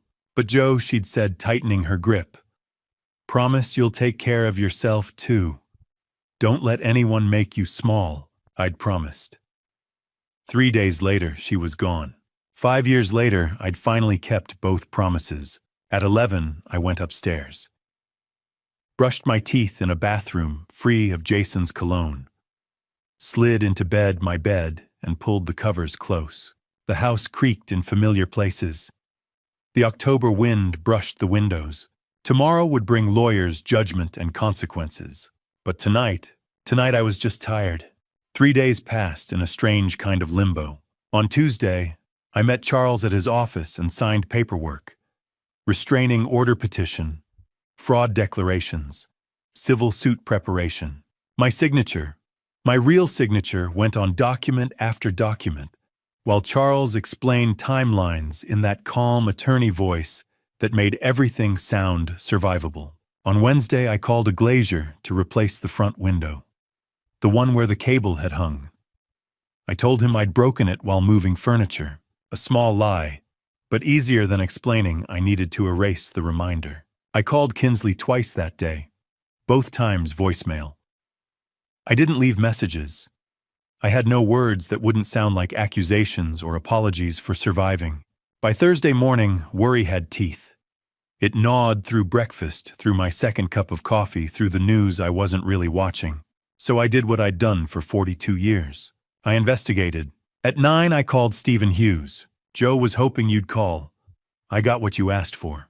That was fast. Old habits. Papers rustled. There's a place called Oak Towers on the east side. Studios, weekly rent, no questions. If someone needed somewhere cheap and immediate, that's where they'd go. Address. A pause. Joe. Are you tracking someone? My daughter, I said. And I know how that sounds. Christ. More rustling. 1247 Oak Street. Apartment 3B. Lease signed Monday night. Name on it is Jason Caldwell. Not Kinsley, just him. Joe, what's going on? Soon. And Steve, thank you. Be careful. I hung up and stared at the address on my yellow pad. My daughter was living somewhere that rented by the week. By 2, I was parked across from Oak Towers. 4 stories of faded brick, rusted fire escapes, bars on windows, graffiti on the entrance, a liquor store on one corner, check cashing on the other. This was where Kinsley slept after 12-hour nursing shifts. Because I'd thrown her out, or because Jason had stolen $47,000 and destroyed their life. The distinction mattered. I watched for an hour. A woman with 2 kids struggling with groceries, an old man smoking, a teenager who looked hollow-eyed and lost. At 3, the door opened and Jason walked out. Even from across the street, I could tell he was drunk. Middle of the afternoon, swaying, fumbling with his keys. He dropped them, laughed, picked them up, finally got into his truck. Part of me wanted to follow him, document the behavior, build another file. But this wasn't journalism anymore. This was obsession. I watched his truck pull away, weaving slightly. Then I drove the opposite direction. At 4, I stopped at Barbara Peterson's house. She answered, wearing gardening gloves. Joe, you holding up? I am. I need a favor. I handed her a card with my number. If Kinsley comes by looking for me, give her this. Tell her I'm always here if she needs me. Exactly that. Barbara's expression softened. We all saw what happened Monday. The police. Everything. You did the right thing. Did I? Joe, we've lived here 30 years. We know who you are. Don't doubt yourself now. I nodded and left before I said something I couldn't take back. At 6, Charles called while I made dinner I wasn't hungry for. Restraining order hearing is next Thursday. Police officially opened the fraud investigation. Civil suit will be filed early November. That's good. One more thing. I tried reaching your daughter. She hasn't responded. She's not answering me either. How are you handling that? I'm giving her space. She needs to see who Jason really is on her own. And if she doesn't, then I accept I protected myself and told the truth. The rest is her choice. Charles was quiet. That's healthy, Joe. But it still hurts. Yes. By 10, I sat in the living room, with the TV muted decaf cooling untouched phone face up on the table like it might ring if I stared hard enough.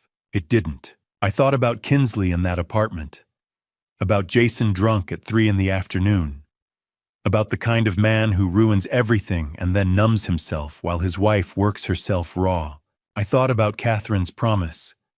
Take care of Kinsley, but also take care of yourself. Was I doing that, letting her live in Oak Towers while I worried in my paid-off house? Or was this the only thing left, letting her see the truth without me forcing it?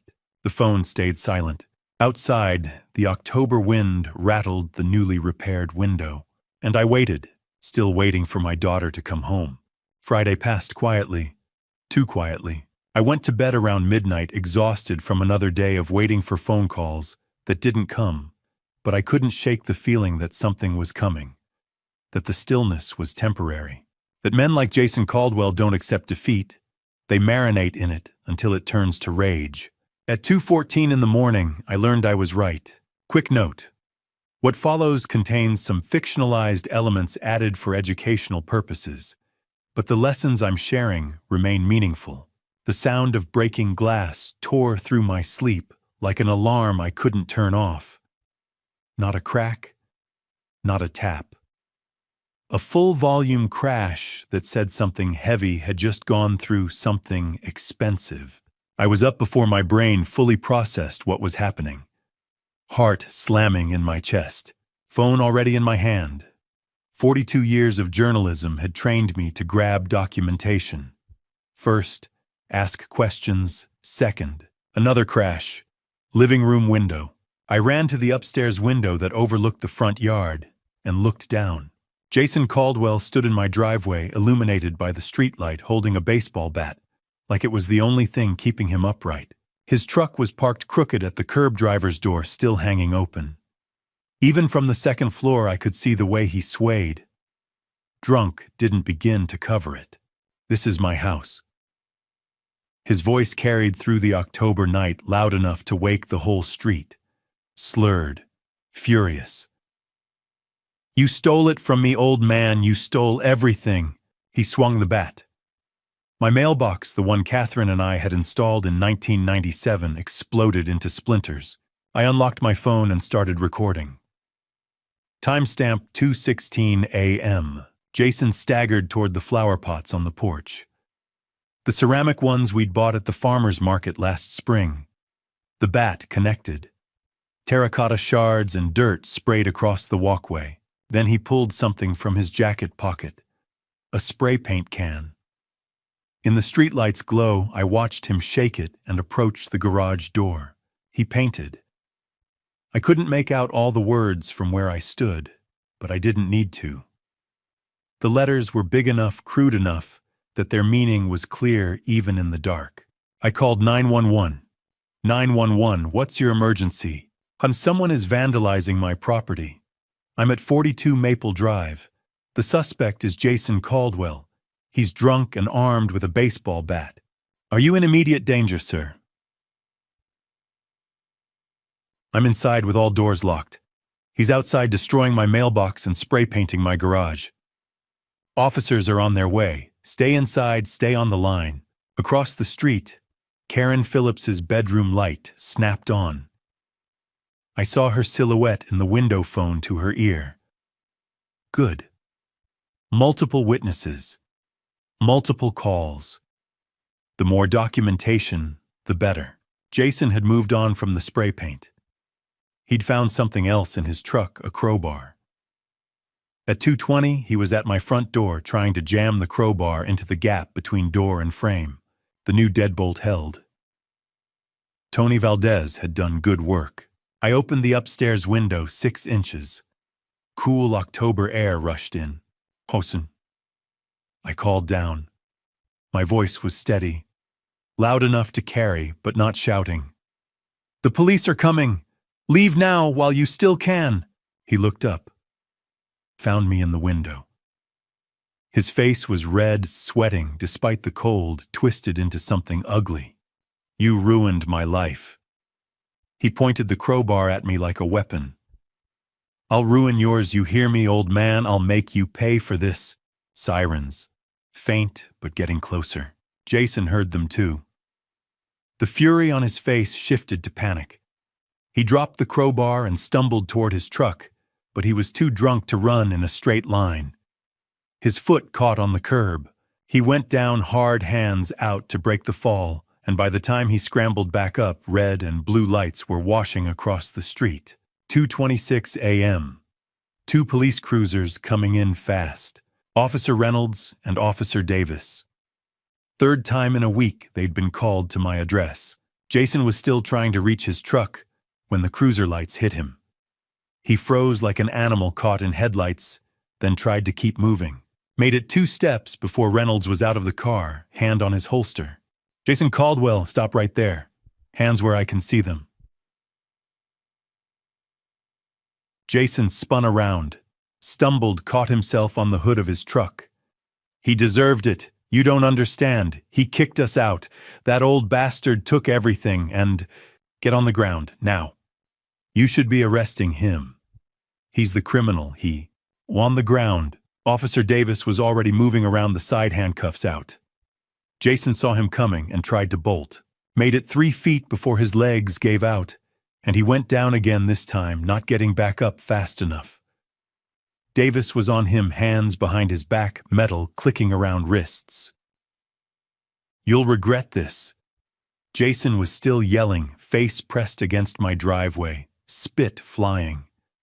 You hear me, old man, you'll regret this. Reynolds approached the porch where I'd come outside, phone still in hand, video still recording. Mr. Brennan, I'm sorry you're dealing with this. He looked past me at the broken window, the destroyed mailbox, the spray-painted garage door. We need to photograph the damage for the report. I have video. I held up my phone. Started recording at 2:16, got everything. Reynolds nodded slowly. That'll help. This is vandalism, criminal trespassing, public intoxication, and disturbing the peace. Given the restraining order petition you already have filed, this is going to add significant weight to your case. He'll be held for at least 48 hours, probably longer. Behind him, Davis was hauling Jason to his feet and walking him to the cruiser. Jason's legs barely worked.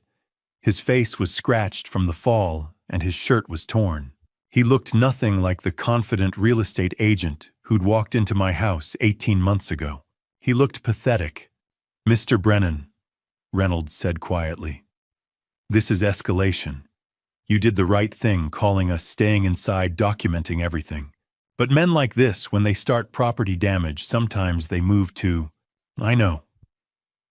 I did know. 42 years covering crime taught you the patterns. That's why I want that restraining order. They're good. We'll make sure the judge sees this video. Reynolds walked back to his cruiser. I stood on my porch and watched them drive away with Jason in the back seat, still yelling through the glass, though I couldn't make out the words anymore. The street went quiet again. Karen Phillips's light was still on across the way. I waved to let her know I was okay. She waved back and pulled her curtains closed. That's when I saw it. Half a block down, parked in the shadow between streetlights. Kinsley's sedan. Engine off, lights off. She'd been there the whole time. Watching. She hadn't gotten out to stop him. Hadn't called out to him. Hadn't approached the police to explain or defend or apologize. She'd just watched. I stared at the car for a long moment. Couldn't see her through the windshield, too dark, too far, but I knew she was in there.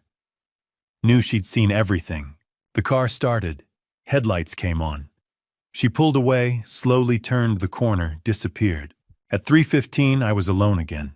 I walked around the front yard, assessing. The living room window would need to be replaced again. The mailbox was kindling. The flower pots were beyond repair. The garage door would need professional cleaning, maybe repainting. Quantifiable damage. Fixable damage.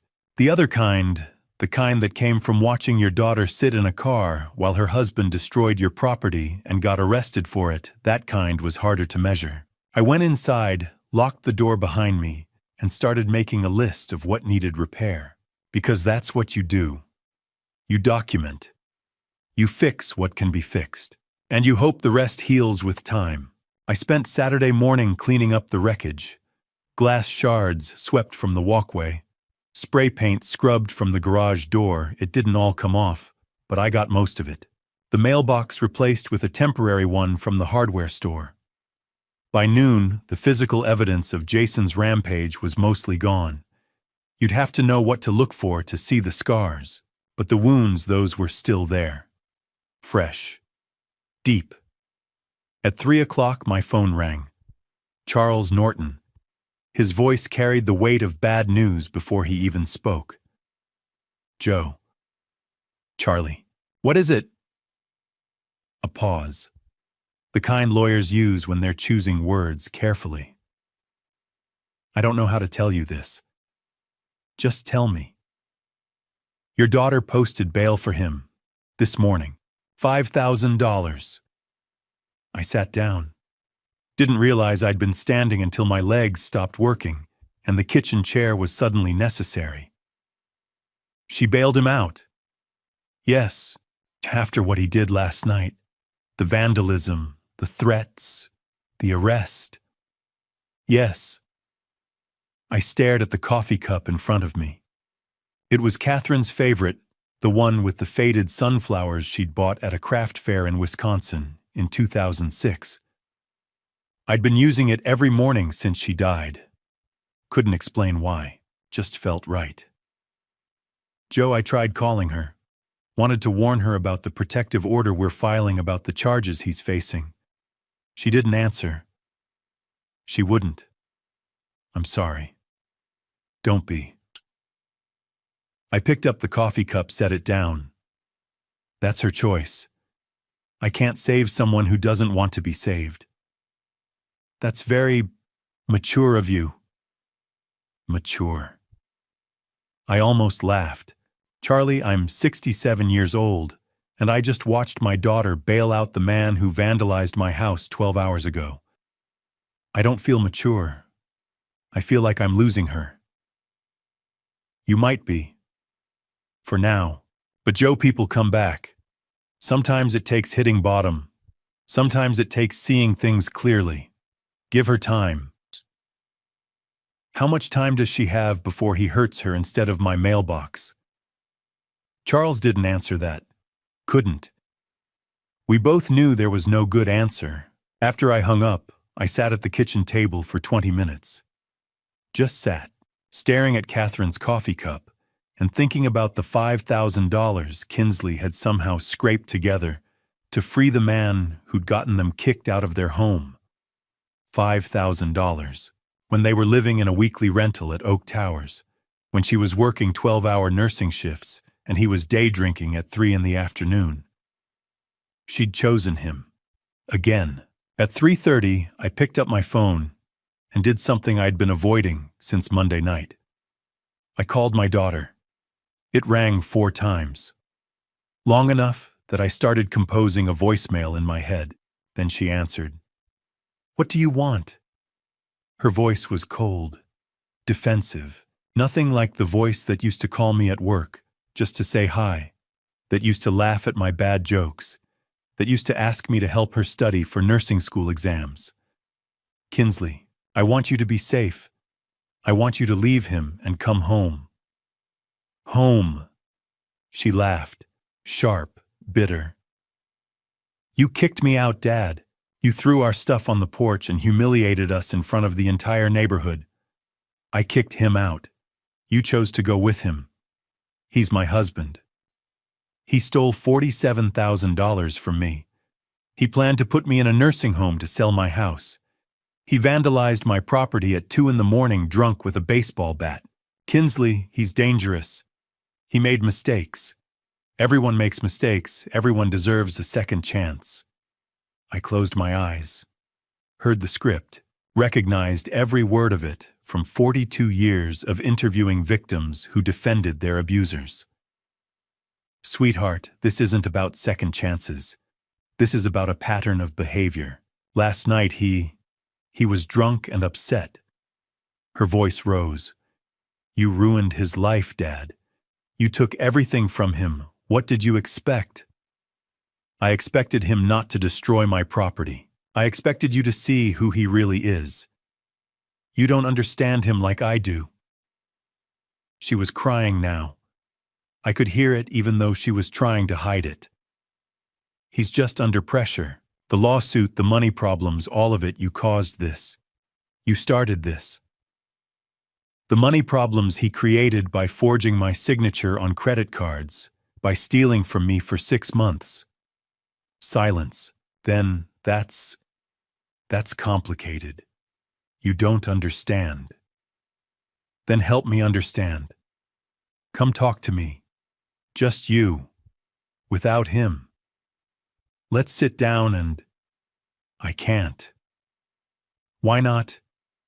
"Because he needs me. We're going to be fine. We just need time to figure things out. Please, Dad. Please just leave us alone." "Kinsley. I have to go." "Wait." Click. She hung up. I sat there holding the phone, staring at the screen where her name was still displayed. Kinsley. The gap-toothed 5-year-old who'd believed I could fix anything. The 38-year-old woman who'd just bailed out a man who'd threatened to ruin my life.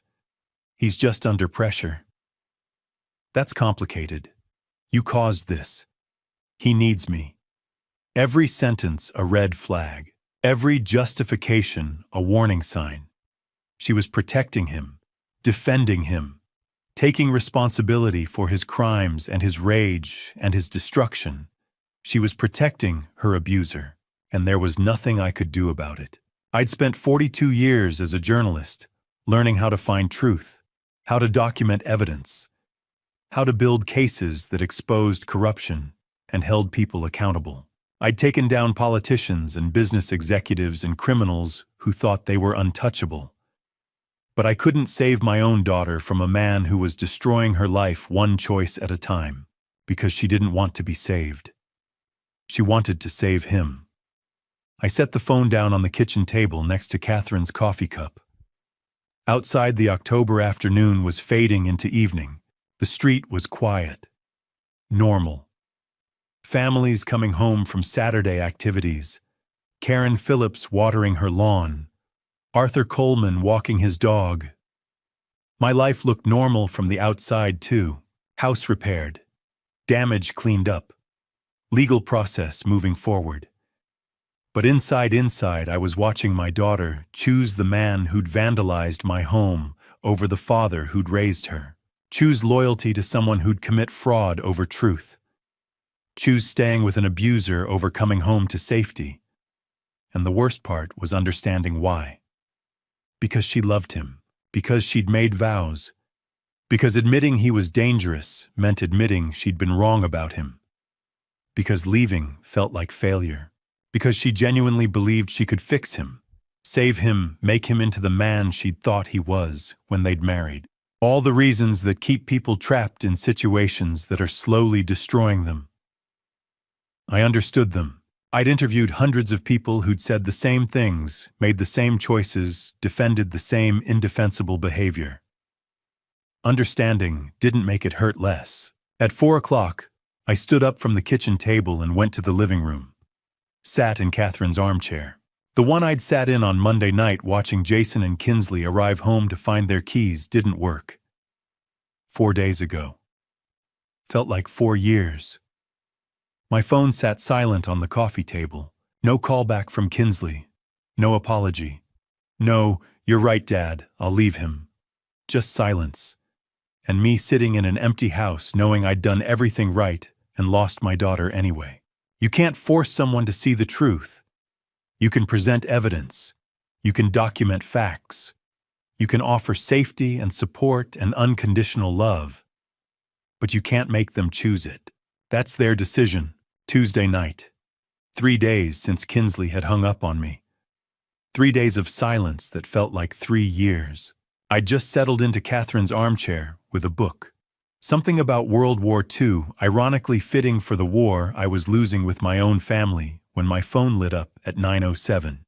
Kinsley, mobile. My heart stopped before my hand could reach the phone.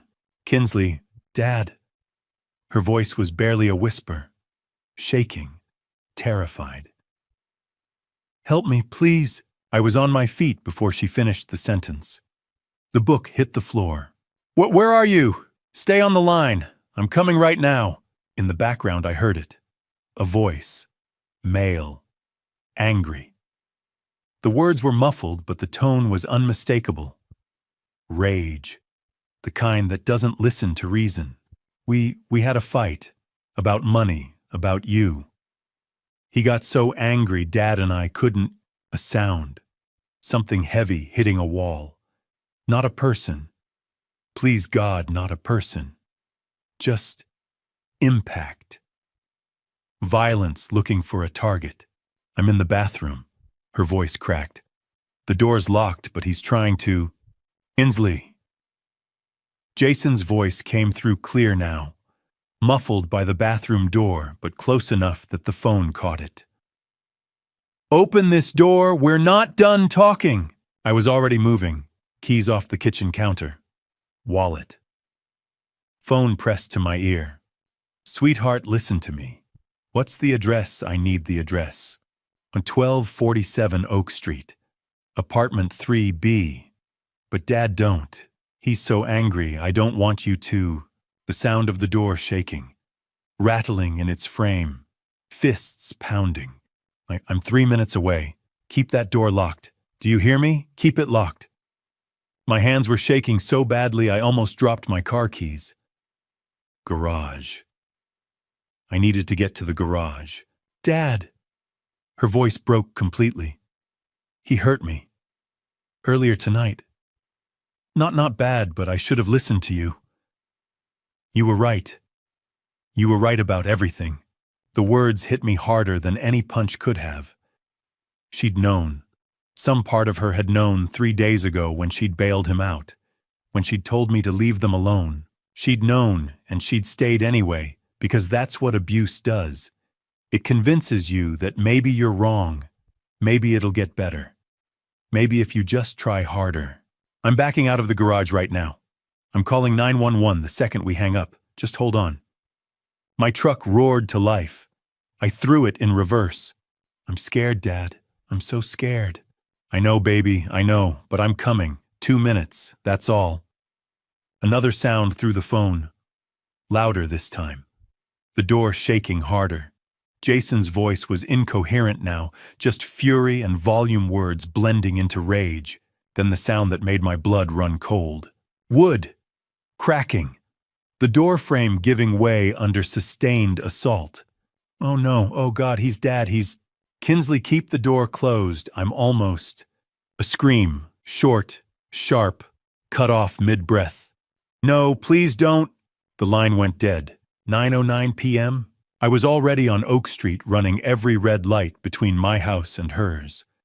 My other hand was dialing 911. The phone rang once. Twice. 911, what's your emergency? My daughter Kinsley Brennan. She's at 1247 Oak Street, apartment 3B. Her husband is breaking into the bathroom where she's hiding.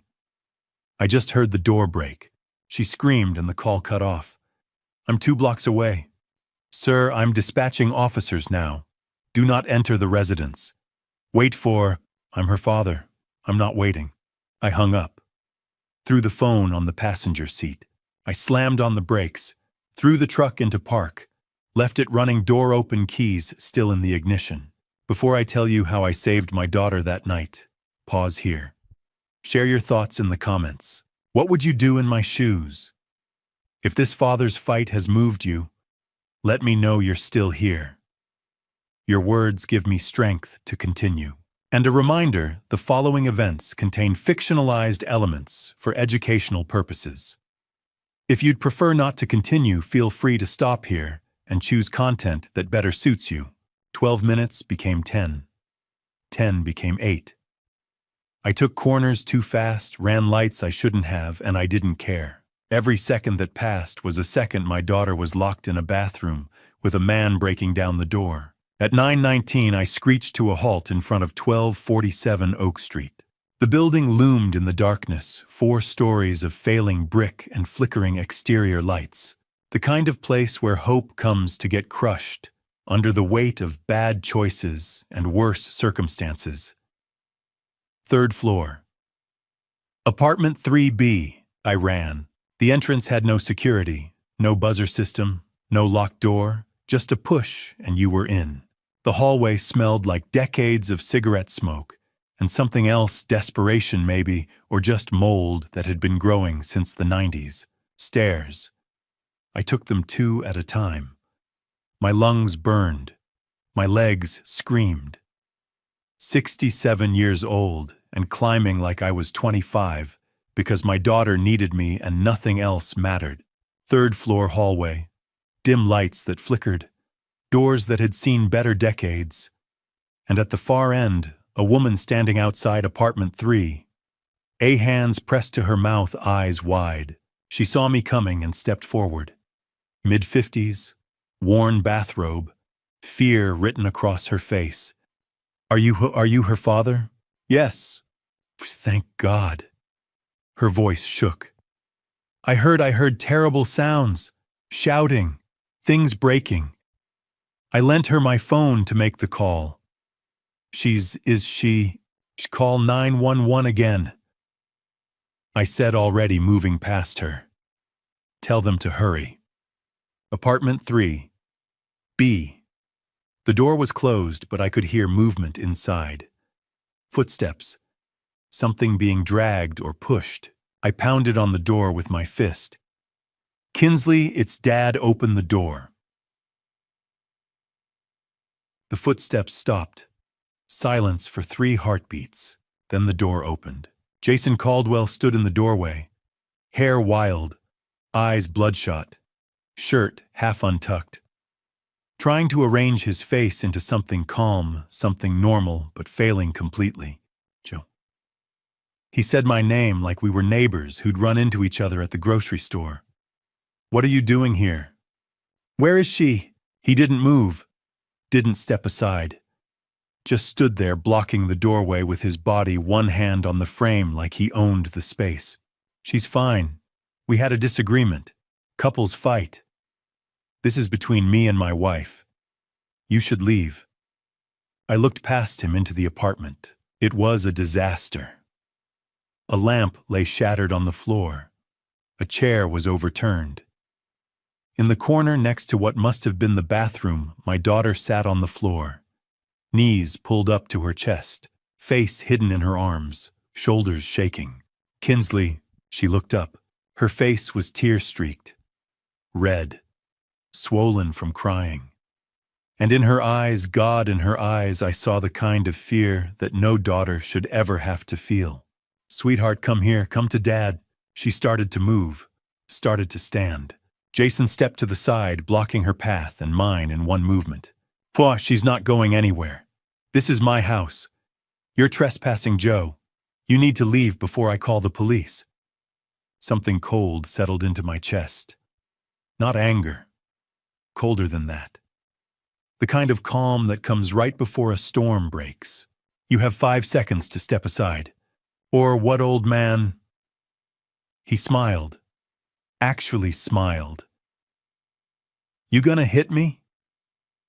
You're 67 years old. You really think? I pushed past him. Not a punch. Not a shove that would send him flying. Just forward momentum. The kind that says you are not stopping me without words. He grabbed my arm, tried to pull me back. For a second we were locked there in the doorway, him trying to assert control me, trying to reach my daughter. Adrenaline is a hell of a thing. It makes 67-year-old muscles remember what they used to be capable of. I broke his grip and stepped into the apartment. Don't touch me. Behind us I heard it. Sirens. Close and getting closer. Footsteps pounded up the stairs. Heavy. Fast. Professional. Officer Reynolds burst into the hallway, First Officer Davis right behind him. Reynolds had his hand near his belt, ready for whatever he was about to find. Everyone stepped back. Jason's face transformed. The menace evaporated, replaced by injured innocence so fast it would have been impressive if it wasn't so disgusting. "Officers, thank God you're here." He pointed at me. "This man broke into my apartment. He attacked me. He's been harassing us for weeks. There's a restraining order. Ask her." I didn't take my eyes off Kinsley. "Ask my daughter what happened here." Reynolds looked from Jason to me to Kinsley, still sitting on the floor in the corner. He moved past both of us, crouched down to her level. "Ma'am, I'm Officer Reynolds. Are you all right? Do you need medical attention?" Kinsley's voice came out small, shaking. I called my dad. Jason and we were fighting. About money. About everything. And they got out of control. Did he hurt you?" The question hung in the air.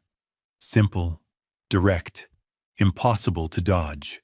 Kinsley looked at Jason, then at me, then back at Reynolds. She nodded. Once. Barely. But enough. "Yes." Reynolds stood, looked at Davis, gave one short nod. "Cuff him." "You what?" Jason's voice shot up 3 octaves. "She's lying, she's confused. She fell, she's just upset because this is a family matter. You can't—" Davis was already moving, pulling handcuffs from his belt. "Jason Caldwell, you're under arrest for domestic violence and assault. She's my wife. This is my apartment. You can't do this to me." The handcuffs clicked closed around his wrists. Reynolds stepped closer to Jason, voice low and hard. "Sir, you're also in violation of a restraining order. You're not permitted to have any contact with Joseph Brennan, and yet here you are in an altercation with him present. He came here, he broke in. This is— Now save it for the judge. Get him out of here, Davis." They pulled Jason toward the door. He was still yelling, still protesting, voice echoing down the hallway as they dragged him toward the stairs. Something about his rights, about how we'd all regret this, about how Kinsley would come crawling back. The sounds faded. The apartment went quiet. I crossed the floor to where my daughter sat. 67-year-old knees protesting, but I knelt down anyway. Got to her level. Kinsley. She looked up at me. 38 years old, and looking exactly like she had at 5 when she'd fallen off her bike and scraped her knee. Scared. Hurt. Needing someone to tell her it would be okay. "Sweetheart, it's over. You're safe now." She broke. Just completely broke. The wall she'd been holding up for 3 days, maybe for months, crumbled. She fell forward into my arms and sobbed. Deep, wrenching sounds that came from somewhere primal. I held her. Let her cry. Didn't say anything because what was there to say I told you, so didn't matter. You should have listened, wouldn't help. She knew. God, she knew. Behind us, I heard more footsteps on the stairs. Heavier equipment. Voices calling out identifications. Paramedics, Reynolds said quietly. "Need to check her out, Mr. Brennan." I nodded but didn't let go. Not yet. Not until Kinsley was ready. She pulled back, finally wiping her face with shaking hands. "I'm sorry, Dad. I'm so sorry. You were right. About everything. And I chose him anyway. I'm so stupid. Hey." I caught her face gently in my hands, made her look at me. "You're not stupid. You're human. And you're my daughter. That's all that matters." The paramedics moved in with their equipment and their calm, professional voices. Reynolds stepped closer to me, speaking low. "Mr. Brennan, we'll need statements from both of you. But that can wait until tomorrow. Right now, let's just make sure your daughter's okay." I stood slowly, every joint protesting. Watched the paramedics check Kinsley over, asking her quiet questions, documenting whatever they found. Mrs. Cooper was still in the hallway, wringing her hands. She caught my eye and nodded. One neighbor to another. One human being saying you did right. In the distance, I could hear Jason's voice still echoing up from the street level, still yelling, still claiming this was all a mistake. But up here in apartment 3B, my daughter was safe, and that was the only thing that mattered. 4 months later, my house sounds different. Not the suffocating silence of endurance, not the noise of conflict. It echoes with laughter. Wednesday afternoon, 3 o'clock. My living room holds 12 people in borrowed chairs, sharing coffee and stories. Barbara Peterson, Arthur Coleman, Evelyn Baker, Harold Jackson, 7 others whose courage I witness every week. We call it the Wednesday Support Group. Today we're discussing early warning signs of financial abuse. The small things that seem innocent. Someone offering to help with bills. Someone getting defensive about financial statements. The signs I missed. The hardest part, Evelyn says, was admitting my own son would steal from me. You don't want to see it. Heads nod. We all understand. That's why we're here. At 4:30, the meeting ends. Barbara stops by my chair. Joe, you've turned your pain into purpose. We all do that, Barb. That's what community means. The house empties. The quiet now isn't lonely. It's peaceful. 4 months. Let me tell you what that means. October 29th. I pulled Kinsley from that apartment. Reynolds arrested Jason for domestic violence. She sat in my truck and said, "You were right about everything." She stayed in her old room that first night while I listened from downstairs, making sure she was safe. November. Therapy began. Dr. Sanders twice weekly. I attended family sessions. Learned what I already knew: victims don't stay because they're stupid. They stay because abusers convince them they're the problem. Jason tried calling. Charles Norton got a permanent restraining order, December. Jason took a plea deal. 18 months county jail. 5 years probation. Mandatory counseling. The lawyer must have explained that video evidence of vandalism audio of him breaking into a bathroom and police testimony meant he'd lose at trial. When Charles called with the news, I felt nothing. Just tired. January. Kinsley filed for divorce. January 15th, 2026, it was finalized. She came over that night, cried at my kitchen table. Not from sadness. From relief. I should have left sooner, she said. I took her hands. You're out. That's what matters. February. She found an apartment. West Side near the hospital. Safe. When she showed me pictures, she was proud and nervous. You sure you don't want to stay here longer? I asked. I need to prove I can live alone, she said. That I'm not the person I was with him. She moved out last week. We both cried good tears. Now she visits twice weekly. At 5 o'clock, my doorbell rings. Kinsley stands there holding Chinese takeout, grinning. Thought you'd be hungry after the meeting. We eat at the kitchen table. Kung Pao chicken for her. Beef with broccoli for me. The same order Catherine and I used to get. The conversation flows work stories, her continuing education class support group updates. Then she sets down her chopsticks.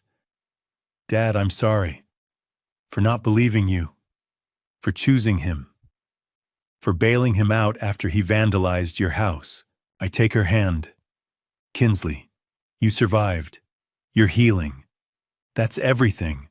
But I hurt you, and you called me when you needed help. When your life was in danger, you knew I'd come. That's what I'll remember. She sobs, healing tears. At 6:30, she hugs me at the door.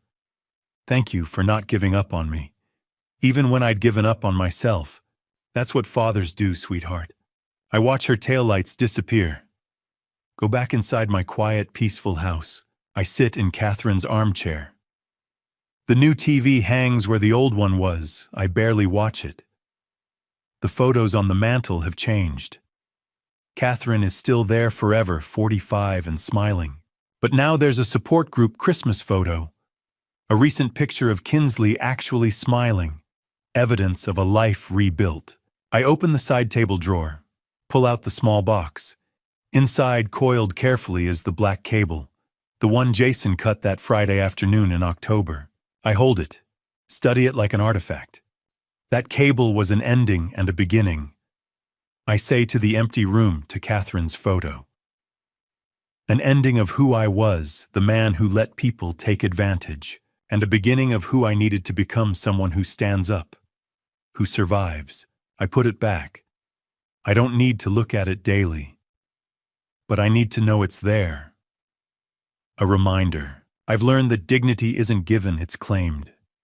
That standing up for yourself isn't selfish, it's survival. That sometimes to save people you love, you must fight battles they can't yet see. And I've learned you're never too old to start over. At 67, I rebuilt my life, found purpose helping others, reconnected with my daughter, created community.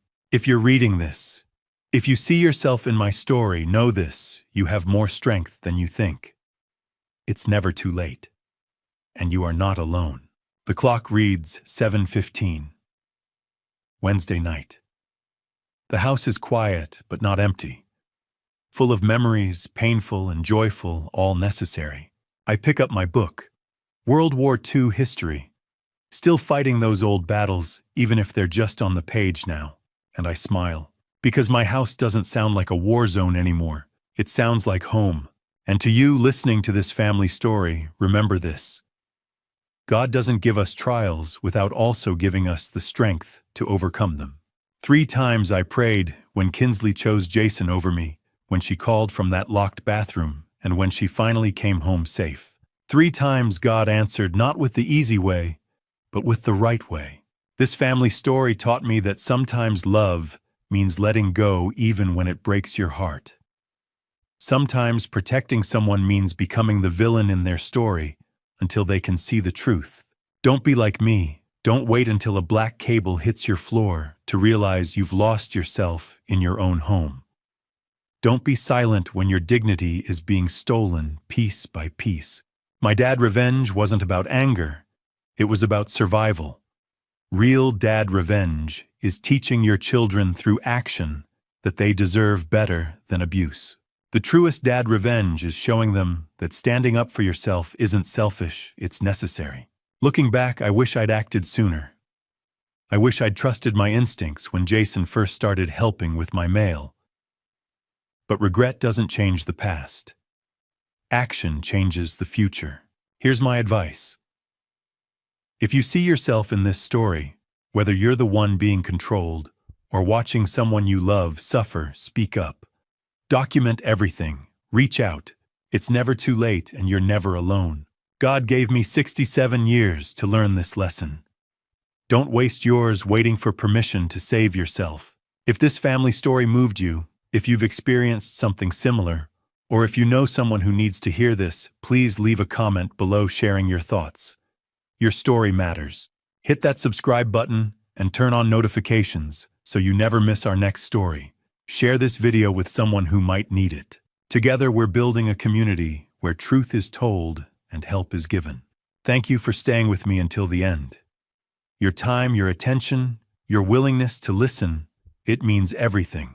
Important note: the stories you'll hear on this channel may contain fictionalized elements created for educational purposes. If this content isn't for you, feel free to exit and find something that better suits your needs. We respect your choice. Until next time, stand strong, speak truth, and remember, you are never alone.